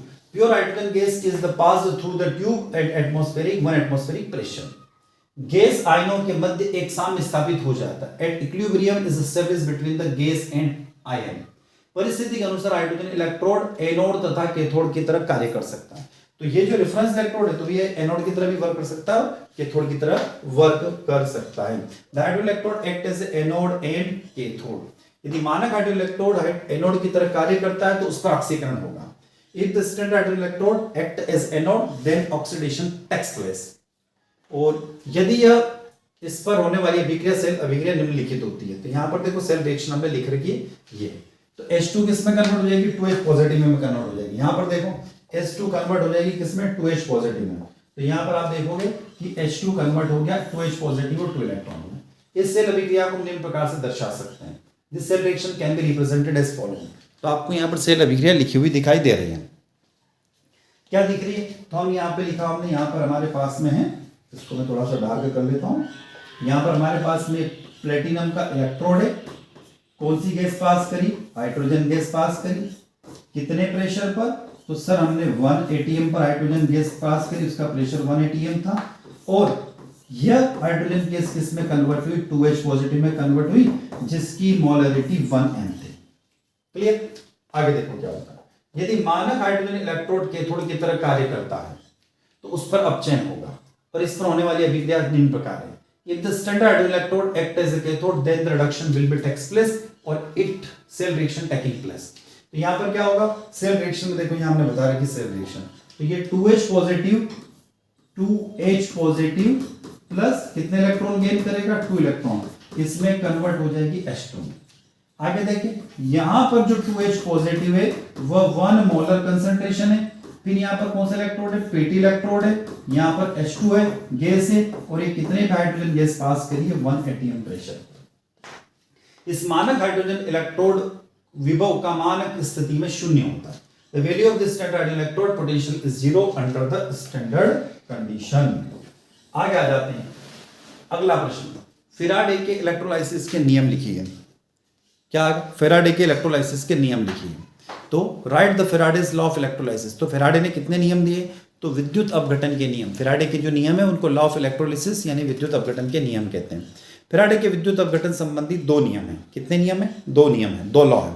First law, प्रथम नियम, विद्युत अपघटन अभिक्रिया में किसी electrode पर मुक्त हुए पदार्थ की मात्रा विद्युत अपघट्य के विलयन में प्रभावित संपूर्ण आवेश यानी Q इक्वल टू IT के अनुक्रमानुपाती होती है। तो the amount of substance liberated collected on the electrode in an electrolysis reaction is directly proportional to the total charge Q equal to IT passed in the solution of the electrolytes. यदि I ampere की धारा 1 second तक किसी विद्युत अपघट्य में प्रवाहित करने पर इलेक्ट्रोड पर मुक्त हुए पदार्थ का मान m ग्राम हो तो if the amount of substance liberated on the electrode when the current of 1 ampere is passed through the electrode right for 1 second is m gram, then क्या लिखेंगे हम? m प्रोपोर्शनली q उधर लिखा हुआ है, m प्रोपोर्शनली IT और m equal to z IT। z क्या है? तो z एक कांस्टेंट है। z एक कांस्टेंट है जिसे मुक्त हुए तत्व का विद्युत रासायनिक तुल्यांक यानी इलेक्ट्रोकेमिकल इक्विवेलेंट कहते हैं। इसका मान डिफरेंट एलिमेंट्स के लिए डिफरेंट होता है और जनरली इसकी यूनिट जो होती है वो ग्राम पर कूलाम होगी। It is the value very for different element, it is the unit of gram coulomb. अब हम आगे सेकंड लॉ की तरफ। सेकंड लॉ क्या कहता है? सेकंड लॉ कहता है कि जब भी कोई इलेक्ट्रोड या कोई विद्युत अपघट्य श्रेणी क्रम में जुड़ा हुआ है, सीरीज सीक्वेंस में, तो when electric current of equal strength is passed through the solution of different electrolytes connected in series, the quantity of substance liberated at the electrodes and directly proportional to their chemical equivalent weight. यानी क्या कहा गया है? किसी श्रेणी क्रम में जुड़े हुए जब विभिन्न विद्युत अपघट्यों के विलयनों में समान प्रबलता की विद्युत धारा प्रवाहित की जाती है तो इलेक्ट्रोड पर मुक्त हुए पदार्थ की मात्राएं उनके रासायनिक तुल्यांक की भारों के अनुक्रमानुपाती होती हैं। तो देखो यहां लिखा m प्रोपोर्शनली E, m ने मास और E ने equivalent weight. m by E भी लिखा जा सकता है जो कि किसी कांस्टेंट के इक्वल होता है। यानी हम इसको, यदि हमारे पास दो डिफरेंट इलेक्ट्रोड है तो हम क्या लिख सकते हैं, यहां पर हम लिख सकते हैं m1 और E1। क्या लिख सकते हैं हम लोग, m1 डिवाइडेड बाय E1। हम यहां लिख सकते हैं m1 डिवाइडेड बाय E1। इसी प्रकार से m2 डिवाइडेड बाय E2 लिख सकते हैं। थोड़ा सा करेक्शन करूं मैं तो मैं लिख सकता हूं m1 डिवाइडेड बाय m2, और यहां पर मैं लिखूं, यहां पर मैं लिखना चाहूं तो यहां मैं क्या लिख सकता हूं, E1 डिवाइडेड बाय E2। ये एक दूसरे के इक्वल हो गया। अब हम लोग क्या जानते हैं, ये जो होता है ZIT, क्योंकि m किसके इक्वल होता है, ZIT के इक्वल होता है, तो क्या लिख सकते हैं ZIT, ठीक है, Z1IT divided by Z2IT equal to E1 divided by E2। देखो यहां पर आ गया। और इसी प्रकार से Z1 Z2 और E1 E2, क्यों IT कैंसिल हो जाएंगे, IT सेम क्वांटिटी कैंसिल हो गई, तो हम लिख सकते हैं Z1 bye Z2 equal to E1 bye E2। इस तरीके से लिख सकते हैं, ठीक है। तो ये हमारा कोलराश का सेकंड लॉ हो गया, सॉरी फैराडे का सेकंड लॉ हो गया। अब हम आगे कोलराश नियम की व्याख्या करो। इस नियम के दो अनुप्रयोग संक्षिप्त में लिखे। तो कोलराश का नियम हम 2024 में पढ़ चुके हैं, उसके एप्लीकेशन भी वहां देख चुके, तो बार बार उसको रिपीट करने से कोई मतलब है नहीं। अगला अच्छा सा प्रश्न क्या है, संचारण की परिभाषा, संचारण को परिभाषित करो, संचारण के बचाव के उपाय लिखे। Define corrosion, right prevention from corrosion. देखो अब कोरोजन के बारे में आ गए। जब कोई धातु जल और वायुमंडल के संपर्क में आती है, when a metal comes in contact with water and atmosphere, तो नमी और वायुमंडल में उपस्थित ऑक्सीजन के कारण यह धातु ऑक्साइड, हाइड्रोक्साइड, कार्बोनेट आदि में परिवर्तित हो जाती है। Then due to moisture and oxygen present in the atmosphere, this metal get convert into oxide, hydroxide, carbonate, etc. That is, the metal started getting destroyed slowly, अर्थात धातु धीरे धीरे नष्ट होना शुरू हो जाती है, जिसे विच इज कॉल्ड रस्टिंग, अर्थात इसे जंग लगना कहते हैं, अर्थात संचारण कहते हैं, यानी कोरोजन कहा जाता है। संचारण के प्रकार, टाइप्स ऑफ कोरोजन। कोरोजन मुख्य रूप से दो प्रकार के होते हैं। It is mainly two types, chemically और ड्राई कोरोजन, और दूसरा विद्युत रासायनिक अथवा नम संरक्षण संचारण, रासायनिक अथवा शुष्क, और दूसरा विद्युत रासायनिक अथवा नम। तो केमिकल और ड्राई कोरोजन और इलेक्ट्रोकेमिकल और वेट कोरोजन। अब इन दोनों के बारे में डिटेल में देखते हैं। पहला रासायनिक अथवा शुष्क संचारण, केमिकल और ड्राई कोरोजन। इसमें नमी या जल का अभाव या अनुपस्थित रहता है। In this there a lack of absence of moisture और वाटर। वायुमंडल में उपस्थित गैस जैसे हाइड्रोक्लोरिक एसिड, हाइड्रोजन सल्फाइड से क्रिया करती है और इसके कारण धातु का संचारण होने लगता है। In this the metal react with get presence in the atmosphere like hydrochloric acid, hydrogen sulphide, and due to this the metal started corroding. चूंकि यहाँ जल या नमी की कमी होती है और यह संचारण रासायनिक यौगिक के कारण होता है, इसलिए इसे रासायनिक अथवा शुष्क संचारण कहते हैं। Since there is a lack of water, of moisture or moisture here, and the corrosion is happening due to chemical compound, hence it is called chemically corrosion.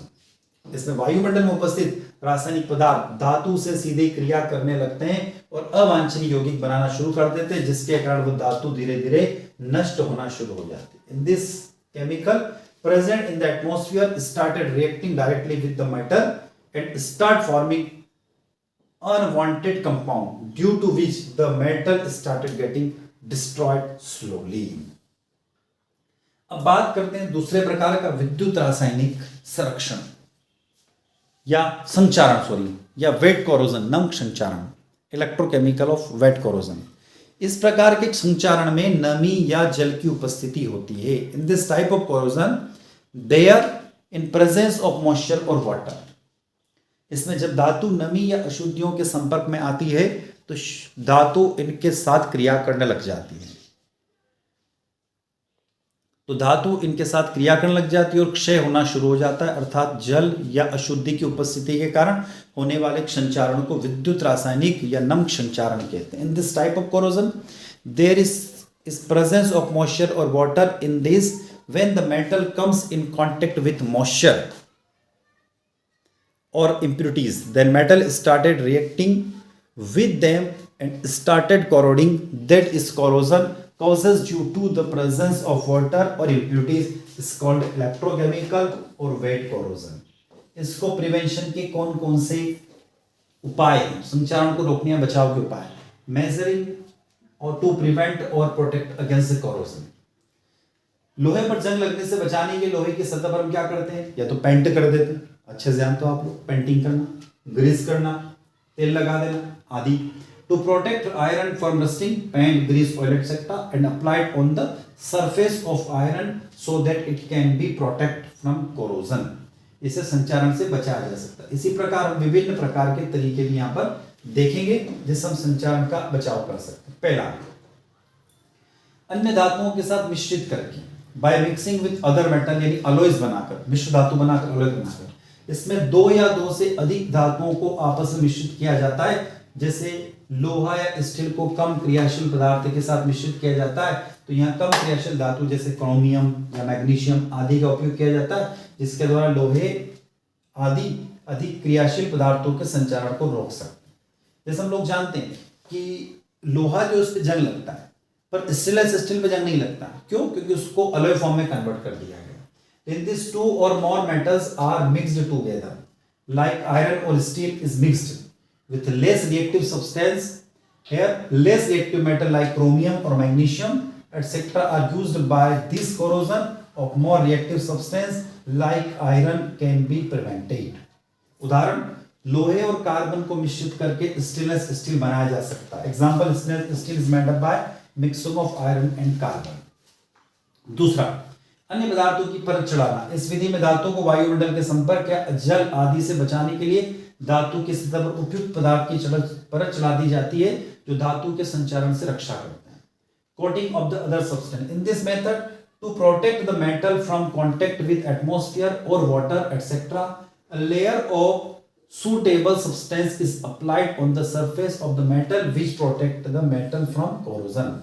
जैसे लोहे को जंग या संचारण के बचाने के लिए इसको पेंट करना, तेल लगाना, ग्रीस आदि की परत चढ़ाना। From example, to protect iron from rusting of corrosion, a layer of paint, oil, grease etcetera applied on which protect iron from rusting. Next, anti rust substance, जंग रोधी पदार्थ। अब ये क्या होते हैं? कुछ पदार्थ ऐसे होते हैं जो जंग विरोधी या जंग रोधी होते हैं। उन पदार्थों की परत चढ़ा दी जाती है जिससे जंग आदि से बचा जा सकता है। फॉस्फेट और क्रोमियम लवण जंग विरोधी हैं। लोहे पर इसकी परत चढ़ा देने से लोहे पर जंग से बचाया जा सकता है। ध्यान रखना, some substance are anti rust और anti corrosion. They are applied on those metal which need to be protect from rust etcetera. For example, phosphate and chromium salt are anti-rust. By applying a layer on this on iron, iron can be protected from rust. आगे देखते हैं, lead storage। ये तो हमारा प्रश्न हो गया। अगला प्रश्न क्या है? राइट केमिकल इक्वेशन और charging and discharging of lead storage cell. लेड स्टोरेज सेल की चार्जिंग और डिस्चार्जिंग का रासायनिक समीकरण लिखे। एक प्रश्न यह भी आया था, इसको भी हम देखते हैं। विद्यार्थियों, लेड स्टोरेज जो सेल है उसको हम लोग सेकेंडरी सेल भी बोलते हैं। अब लेड स्टोरेज सेल क्या होता है तो आप अच्छे से जानते हो कि आपके घरों में जो इन्वर्टर की बैटरी होती है, आपके जो टू व्हीलर होते हैं उसके अंदर जो बैटरी लगी होती है, फोर व्हीलर के अंदर जो बैटरी लगी होती है, वो बैटरी कौन सी होती है? उसको हम लेड स्टोरेज बैटरी या लेड स्टोरेज सेल कहते हैं। तो यहाँ पर क्या होता है, लेड स्टोरेज बैटरी और सेल में हम यहाँ पर बात करेंगे पहले डिस्चार्जिंग रिएक्शन और फिर चार्जिंग रिएक्शन की बात करते हैं। तो when the battery is in the discharging state, जब बैटरी डिस्चार्ज अवस्था में होती है then the positive as well as the negative plate become lead second sulfate. The electrolyte lose the dissolved sulfuric acid and this is now mostly water. The discharge process get driven by the electron conductions that occurs from the negative plate back to the cell in the positive plate. This happen in the external circuit. जब battery discharge अवस्था में होती है तो धनात्मक और ऋणात्मक plate दोनों ही लेड सल्फेट बन जाती हैं और इलेक्ट्रोलाइट घुले हुए सल्फ्यूरिक एसिड को खो देते हैं। और जब इसमें ज्यादातर पानी होता है तो डिस्चार्ज की प्रक्रिया चलती है और इलेक्ट्रॉनों के चालन द्वारा कंप्लीट होती है, जो कि नेगेटिव प्लेट से वापस पॉजिटिव प्लेट में सेल में होती है और ये बाहरी सर्किट में होती है। देखो रिएक्शन क्या है हमने बता रखी है। क्या रिएक्शन? सबसे पहले हम लोग जानते हैं कि आपके पास क्या है, सल्फ्यूरिक एसिड। और सल्फ्यूरिक एसिड का आयनाइजेशन कैसे होता है? तो आप लिखोगे sir 2H positive in aqueous medium और sulphate ion in aqueous medium. ऋणात्मक प्लेट पर क्या अभिक्रिया होगी? है द नेगेटिव प्लेट रिएक्शंस। तो नेगेटिव प्लेट पर क्या हुआ कि ये जो लेड है, क्या लेड है, यहाँ पर 0 है, लेड है, क्या है लेड, याद रखना यहाँ पर है लेड। अब हम कह रहे हैं कि जो लेड है उस लेड की रिएक्शन सल्फेट के साथ हुई तो ये बन गया लेड सल्फेट और 2 इलेक्ट्रॉन यहाँ से बाहर चले गए तो यहाँ पर क्या हो गया, ऑक्सीडेशन हो गया। क्या हो गया? ऑक्सीडेशन हो गया। अब ऑक्सीडेशन कैसे हुआ? तो लेड शुरुआत में 0 ऑक्सीडेशन स्टेट में था और यहाँ पर लेड पर कौन से ऑक्सीडेशन स्टेट आ गए, 2+ आ गए। फिर देखो आगे क्या है, आगे क्या कह रहा है, धनात्मक प्लेट अभिक्रिया इस प्रकार होती है, यानी head the positive plate reaction. अब पॉजिटिव प्लेट पे क्या रिएक्शन होगी? देखो पॉजिटिव प्लेट की रिएक्शन यहां बता देता हूं मैं।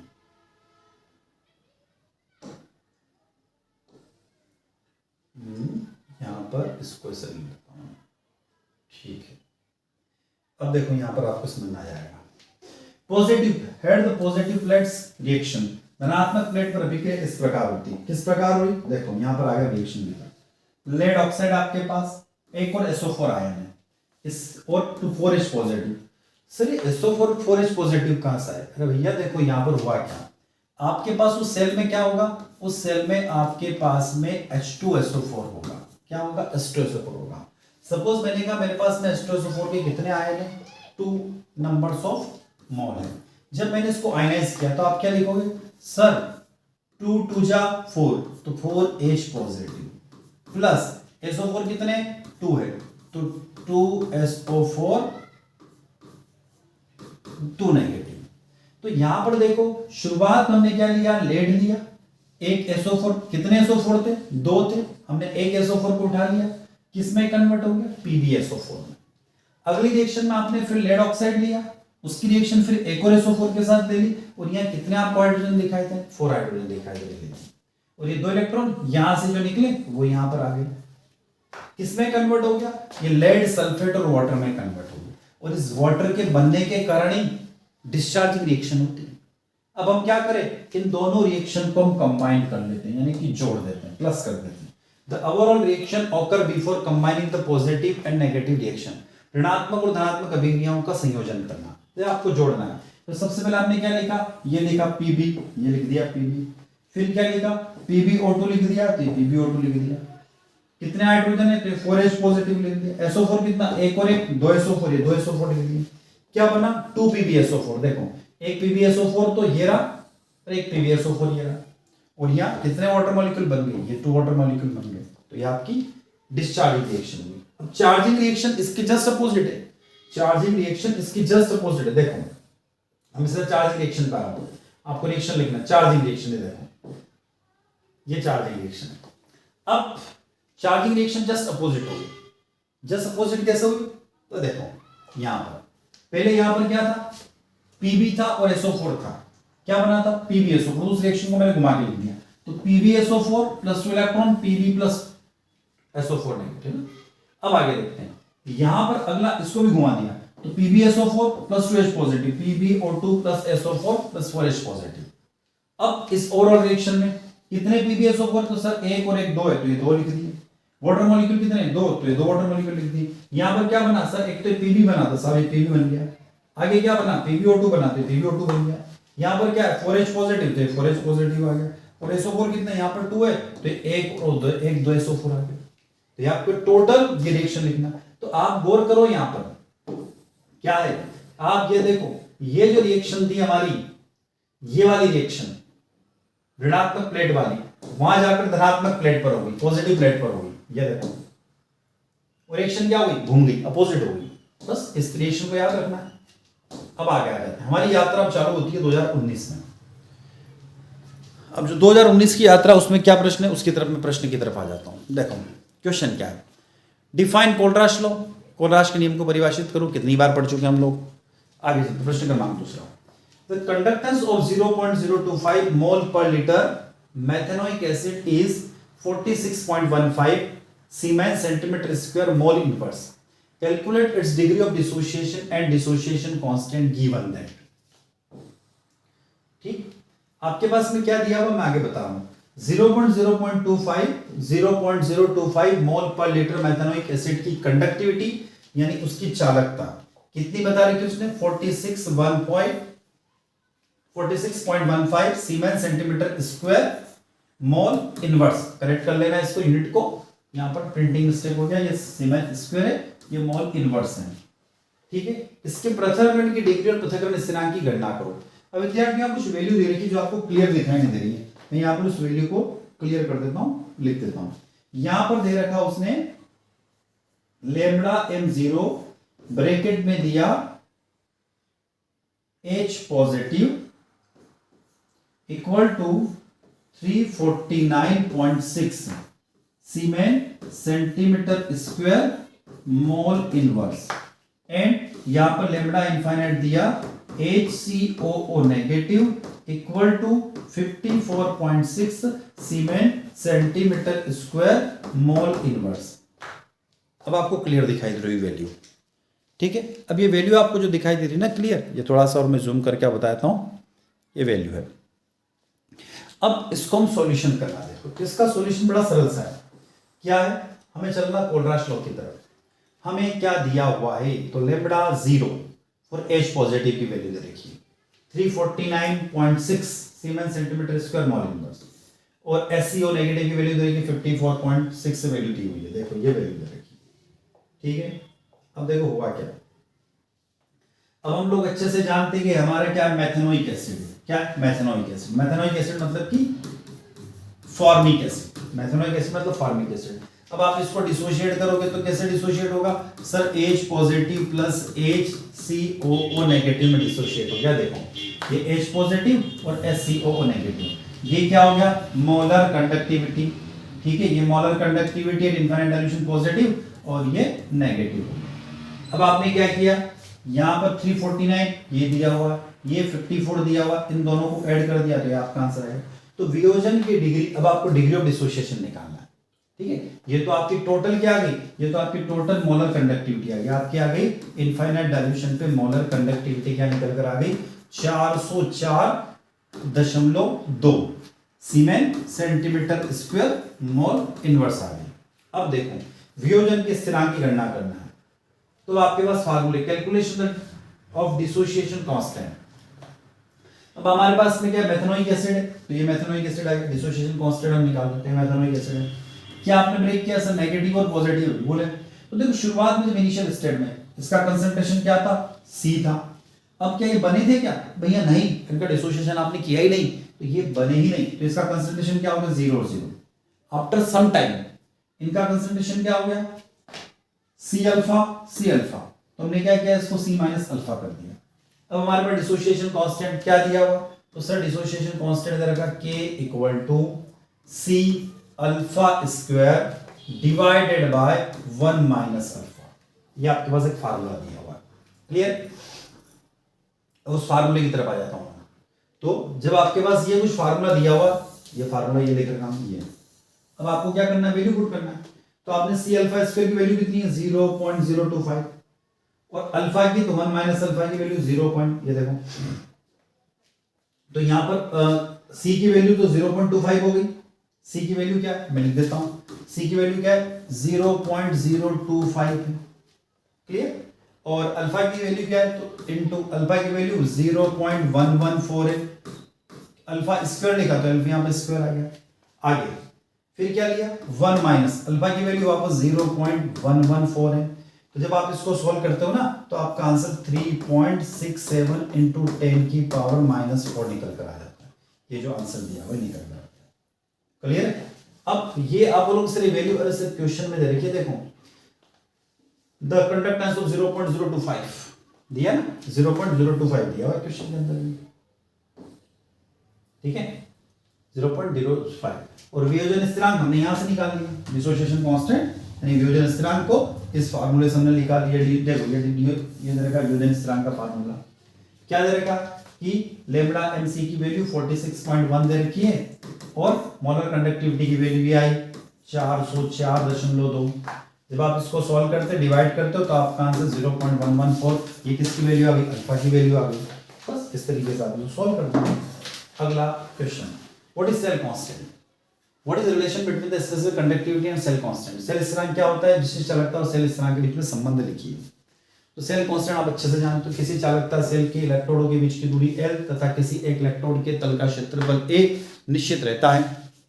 The distance L between the electrodes और conductance conductivity cell and the surface area of A and one electrode remain fixed, अतः इनका अनुपात एक स्थिरांक होता है। hence their ratio is the constant which is called cell constant and is represented by G, जिसे G से दर्शाया जाता है। और cell constant G equal to L by A, cell स्थिरांक का मात्रक यूनिट क्या हो जाएगी, सेंटीमीटर स्क्वायर हो जाएगी। अभी थोड़ी देर पहले हमने बताया भी था आपको कि इसकी यूनिट सेंटीमीटर होती है, इसकी यूनिट सेंटीमीटर स्क्वायर होती है, स्क्वायर सेंटीमीटर घटा ये ऊपर जाएगा तो यूनिट सेंटीमीटर इनवर्स हो जाएगी। अब इसमें रिलेशन के बारे में पूछा जाएगा, रिलेशन क्या है, विशिष्ट चालकता और सेल स्थिरांक के बीच में क्या रिलेशन है।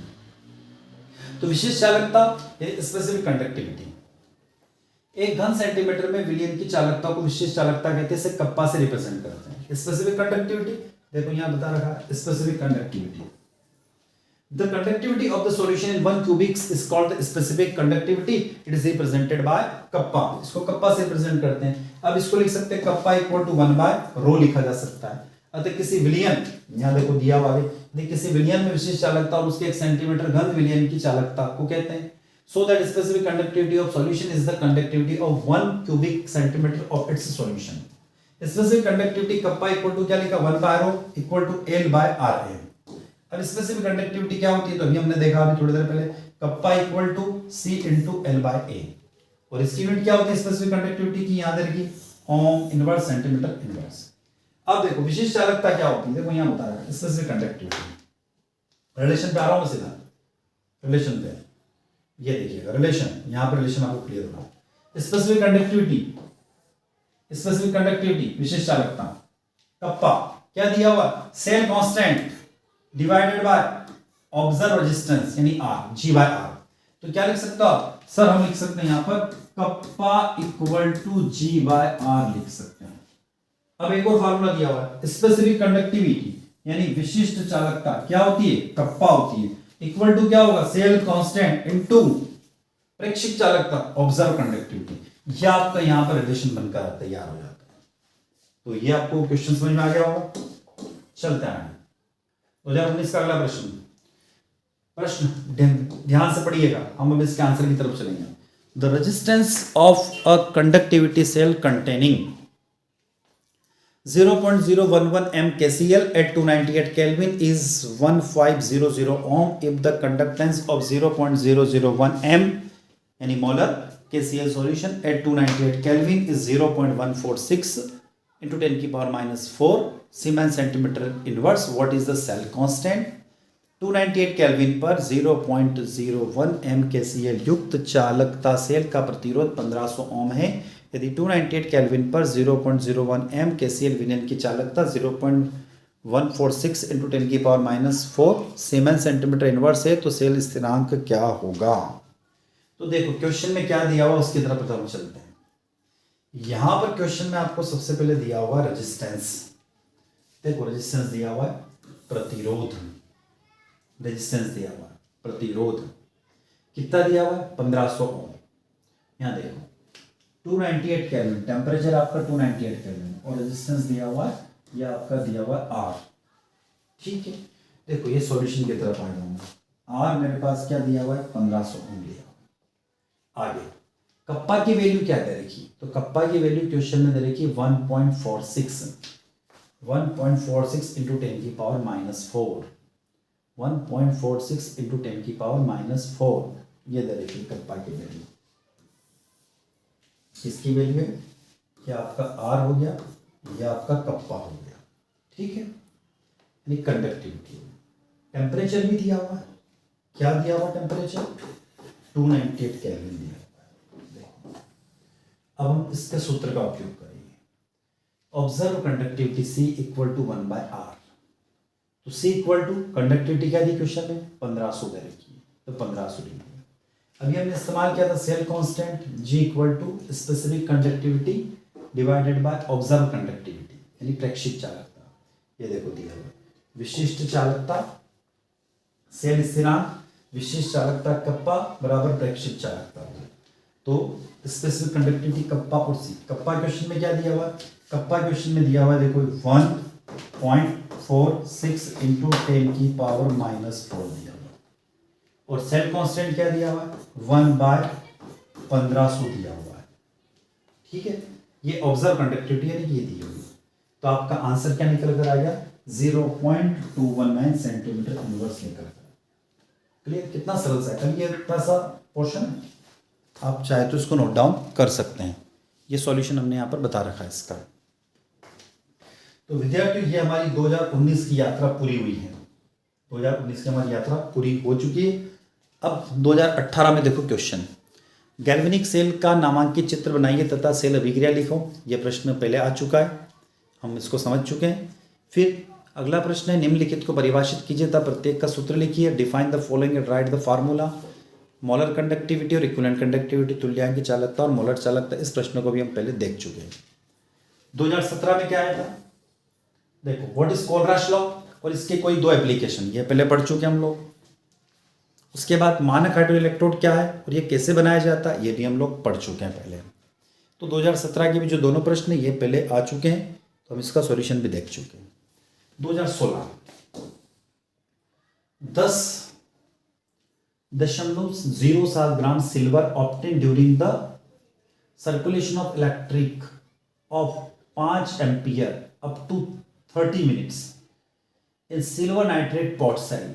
Find out the electrochemical equivalent of silver. If chemical equivalent of hydrogen is 0.000136, then what will be equivalent weight of silver? Hindi में इस प्रश्न को मैं दोहरा देता हूं। क्या कह रहा है, सिल्वर नाइट्रेट आपके पास पॉट है, उसमें 30 मिनट तक 5 एम्पियर की इलेक्ट्रिसिटी को हम लोग पास करते हैं और 10.07 ग्राम सिल्वर आपको ऑब्टेंड होता है। तो सिल्वर का विद्युत रासायनिक तुल्यांक ज्ञात कीजिए।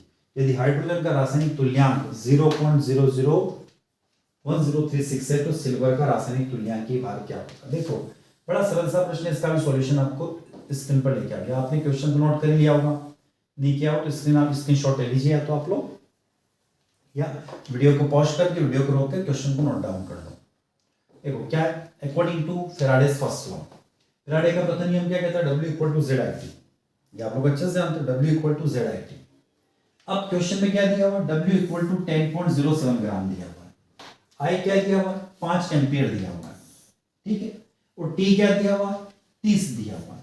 अब इसको मैं इंटू 60 कर रहा हूँ, कन्वर्ट कर रहा हूँ उसको सेकंड्स में ना, तो 1800 हो जाएगा। अब हमारे पास क्या W equal to Z I T, W कितना दिया तो 10.7, मुझे क्या निकालना है Z, ये 5 यहाँ रख दिया मैंने और 1800 में रख दिया। जब मैं इसको सॉल्व करता हूं तो 1800 गुणा 5 करूंगा तो कितना आ गया 9000, ठीक है। और 10.7 ऐसा कैसे, तो मैंने क्या लिखा Z equal to 10.7 divided by 9000 equal to निकल कर आ गया 0.0018।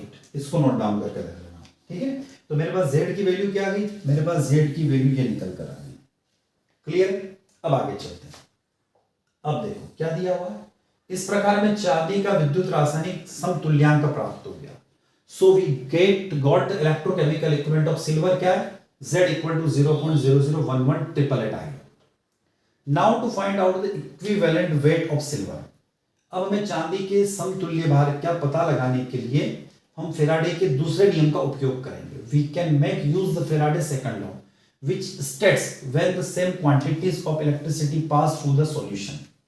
जब बिजली की समान मात्रा श्रृंखला में जुड़े हुए विभिन्न इलेक्ट्रोलाइट्स में घोल में गुजारते हैं तो क्या होगा? The amount of different substance deposited at the electrodes is directly proportional to their equivalent weight. तो इलेक्ट्रोड पर जमा विभिन्न पदार्थों की मात्रा उनके समतुल्य भार के सीधे अनुपात में होती है. Also we know the equivalent weight of the directly proportional to electrochemical equivalent. साथ ही हम जानते हैं कि समतुल्य भार विद्युत रासायनिक समतुल्य के सीधे अनुपात में होता है. इस प्रकार W1 by W2, E1 by E2 और Z1 by Z2 फैराडे का सेकंड नियम. तो क्या हो गया हम देखते हैं यहाँ पर. तो हम देख रहे हैं हमें चांदी और हाइड्रोजन के विद्युत रासायनिक समतुल्यांक जानते हैं. अब समीकरण में प्रतिस्थापित करके हम चांदी का समतुल्यांक ज्ञात कर सकते हैं. क्या दिया हुआ? इलेक्ट्रोकेमिकल इक्विवेलेंट ऑफ सिल्वर, यानी चांदी का रासायनिक समतुल्यांक. Z की वैल्यू दे रखी है यहाँ पर, ठीक है, Z की वैल्यू आ गई और Z1 की, Z2 की वैल्यू क्वेश्चन में दी हुई है. क्लियर? अब हम जानते हैं कि हाइड्रोजन का तुल्यांक भार कितना होता है? 1 होता है. अरे भैया क्यों?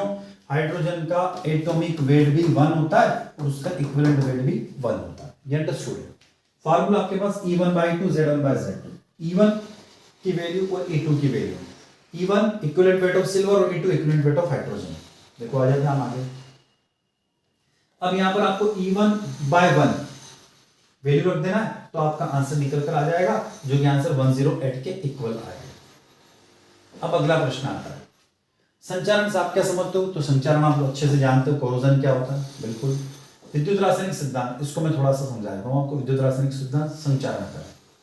अब इलेक्ट्रोकेमिकल कोरोजन आपको है ना, इलेक्ट्रोकेमिकल कोरोजन को पढ़ने के लिए ये जो डायग्राम है इसको याद रखना पड़ेगा. यदि ये डायग्राम आपको याद हो गया तो आपका इलेक्ट्रोकेमिकल इक्विवेलेंट आसानी से हो जाएगा. अब कैसे? तो देखो यहां पर ऐसा कहा जाता है कि pure iron work as a anode. शुद्ध आयरन एनोड की तरह कार्य करती है. ये जो दिख रहा है ना आपको, शुद्ध आयरन क्या होगा? एनोड की तरह कार्य करती है. ये शुद्ध आयरन जो है ना ये एनोड की तरह कार्य. तो Fe ने कितने इलेक्ट्रॉन दे दिए? 2e इलेक्ट्रॉन दे दिए. किसमें कन्वर्ट हो गया? Fe2 पॉजिटिव में कन्वर्ट हो गया. अब इंप्योरिटीज है, ये जो इंप्योरिटीज आपको दिख रही है ना ये कैथोड की तरह कार्य करेगी. नेचर में क्या है? 4h पॉजिटिव है, O2 है. यहां से इलेक्ट्रॉन इधर आया, किसमें कन्वर्ट हो गया? वाटर में कन्वर्ट हो गया. और इस कैथोड पर जो बना एनोड पर जो बना और कैथोड पर जो बना ये आपस में कंबाइन होंगे. किसकी प्रेजेंस में? एयर की प्रेजेंस में. तो किस में कन्वर्ट हो जाएंगे? रस्ट में कन्वर्ट हो जाएंगे, यानी कि जंग बन जाती है. देखो इसको यहां दिया हुआ है कोरोजन. संचारण क्या होता है? कोरोजन यहां दिया हुआ रासायनिक तुल्यांक. संचारण धातु वायुमंडल की नमी CO2 SO2 NO2 H2S आदि गैसों से क्रिया कर अवांछनीय यौगिक की परत बना लेती है जिसमें धातु की सतह खराब हो जाती है. यह क्रिया संचारण कहलाती है. Corrosion metal react with atmospheric moisture like CO2 SO2 NO2 H2S etc. and form a layer compound which spoils the surface of metal. Process is called corrosion. उदाहरण लोहे पे जंग लगना, तांबे के बर्तन नीले हो जाते हैं, सोना चांदी के जो गहने वो काले हो जाते हैं. ये इसके सब एग्जांपल्स हैं.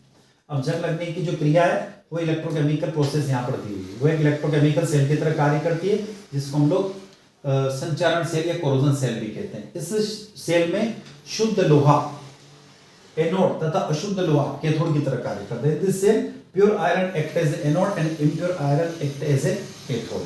नमी जिसमें CO2 O2 विलय होती है विद्युत अपघट्य का कार्य करती है, यानी O2 and CO2 work as a electrolytes.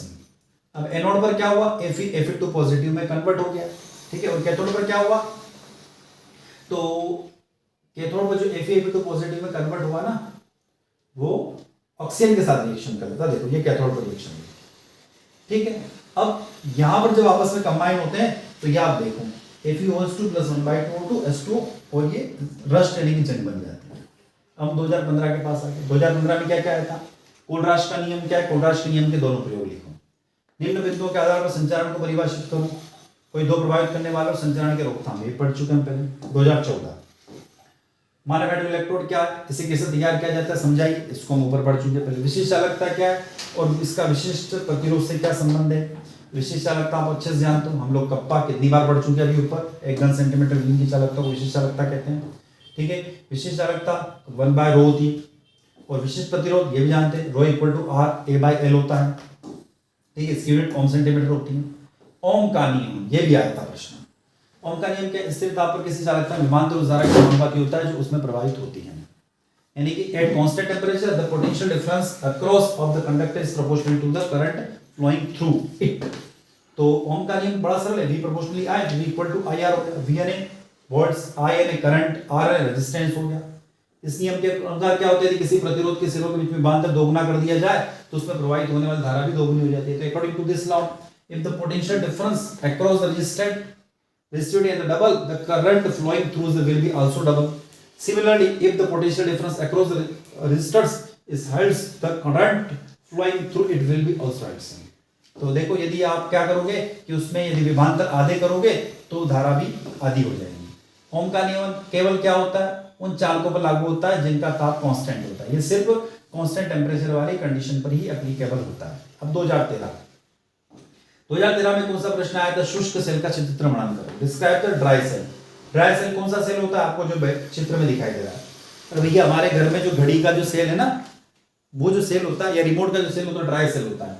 फिर दिया हुआ ड्राई सेल स्क्रीन पर आपको दिखाई दे रहा है, आप इसको नोट डाउन कर लेना और इसको समझ लेना वीडियो को रोककर। इसमें ऑक्सीडेशन रिडक्शन रिएक्शन इस ड्राई सेल में भी उसी तरीके से होती है जिसमें सब में होती है। और अगला प्रश्न था, निम्न पर को समझाइए संचारण नष्ट अभिक्रिया। तो विद्यार्थियों, अभी तक आप जुड़े हुए थे मेरे साथ यानी डॉक्टर दिव्यंत कुमार शर्मा के साथ आपके अपने YouTube platform chemistry bye D Sharma पर। और यहाँ पर हमने देखा इस वीडियो लेक्चर में पिछले 12 वर्षों के यानी कि 2013 से लगाकर 2024 तक के जो जो प्रश्न पूछे गए थे उन प्रश्नों का सॉल्यूशन ईयर वाइज यानी वर्ष वाइज। विद्यार्थियों, इस पेपर के लिए आपको मल्टीपल चॉइस क्वेश्चन और कुछ स्पेसिफिक क्वेश्चंस के आंसर को पढ़ना है, देखना है, समझना है, तो आप स्पीड हायर एजुकेशन चैनल का विजिट कीजिएगा। वहां पर आपको इसी यूनिट के MCQ यानी मल्टीपल चॉइस क्वेश्चंस के पूरा वीडियो लेक्चर मिलेगा, जो लगभग 1 घंटे का बना हुआ है वीडियो लेक्चर है। उसमें आपको मल्टीपल चॉइस भी मिलेंगे और कुछ महत्वपूर्ण प्रश्नों के आंसर भी वहां पर उपलब्ध हो जाएंगे। तो विद्यार्थियों, इसी के साथ मैं आपसे अब विदा लेता हूं। जय हिंद, जय भारत। नए वीडियो लेक्चर के साथ पुनः आपसे मुलाकात होगी। धन्यवाद।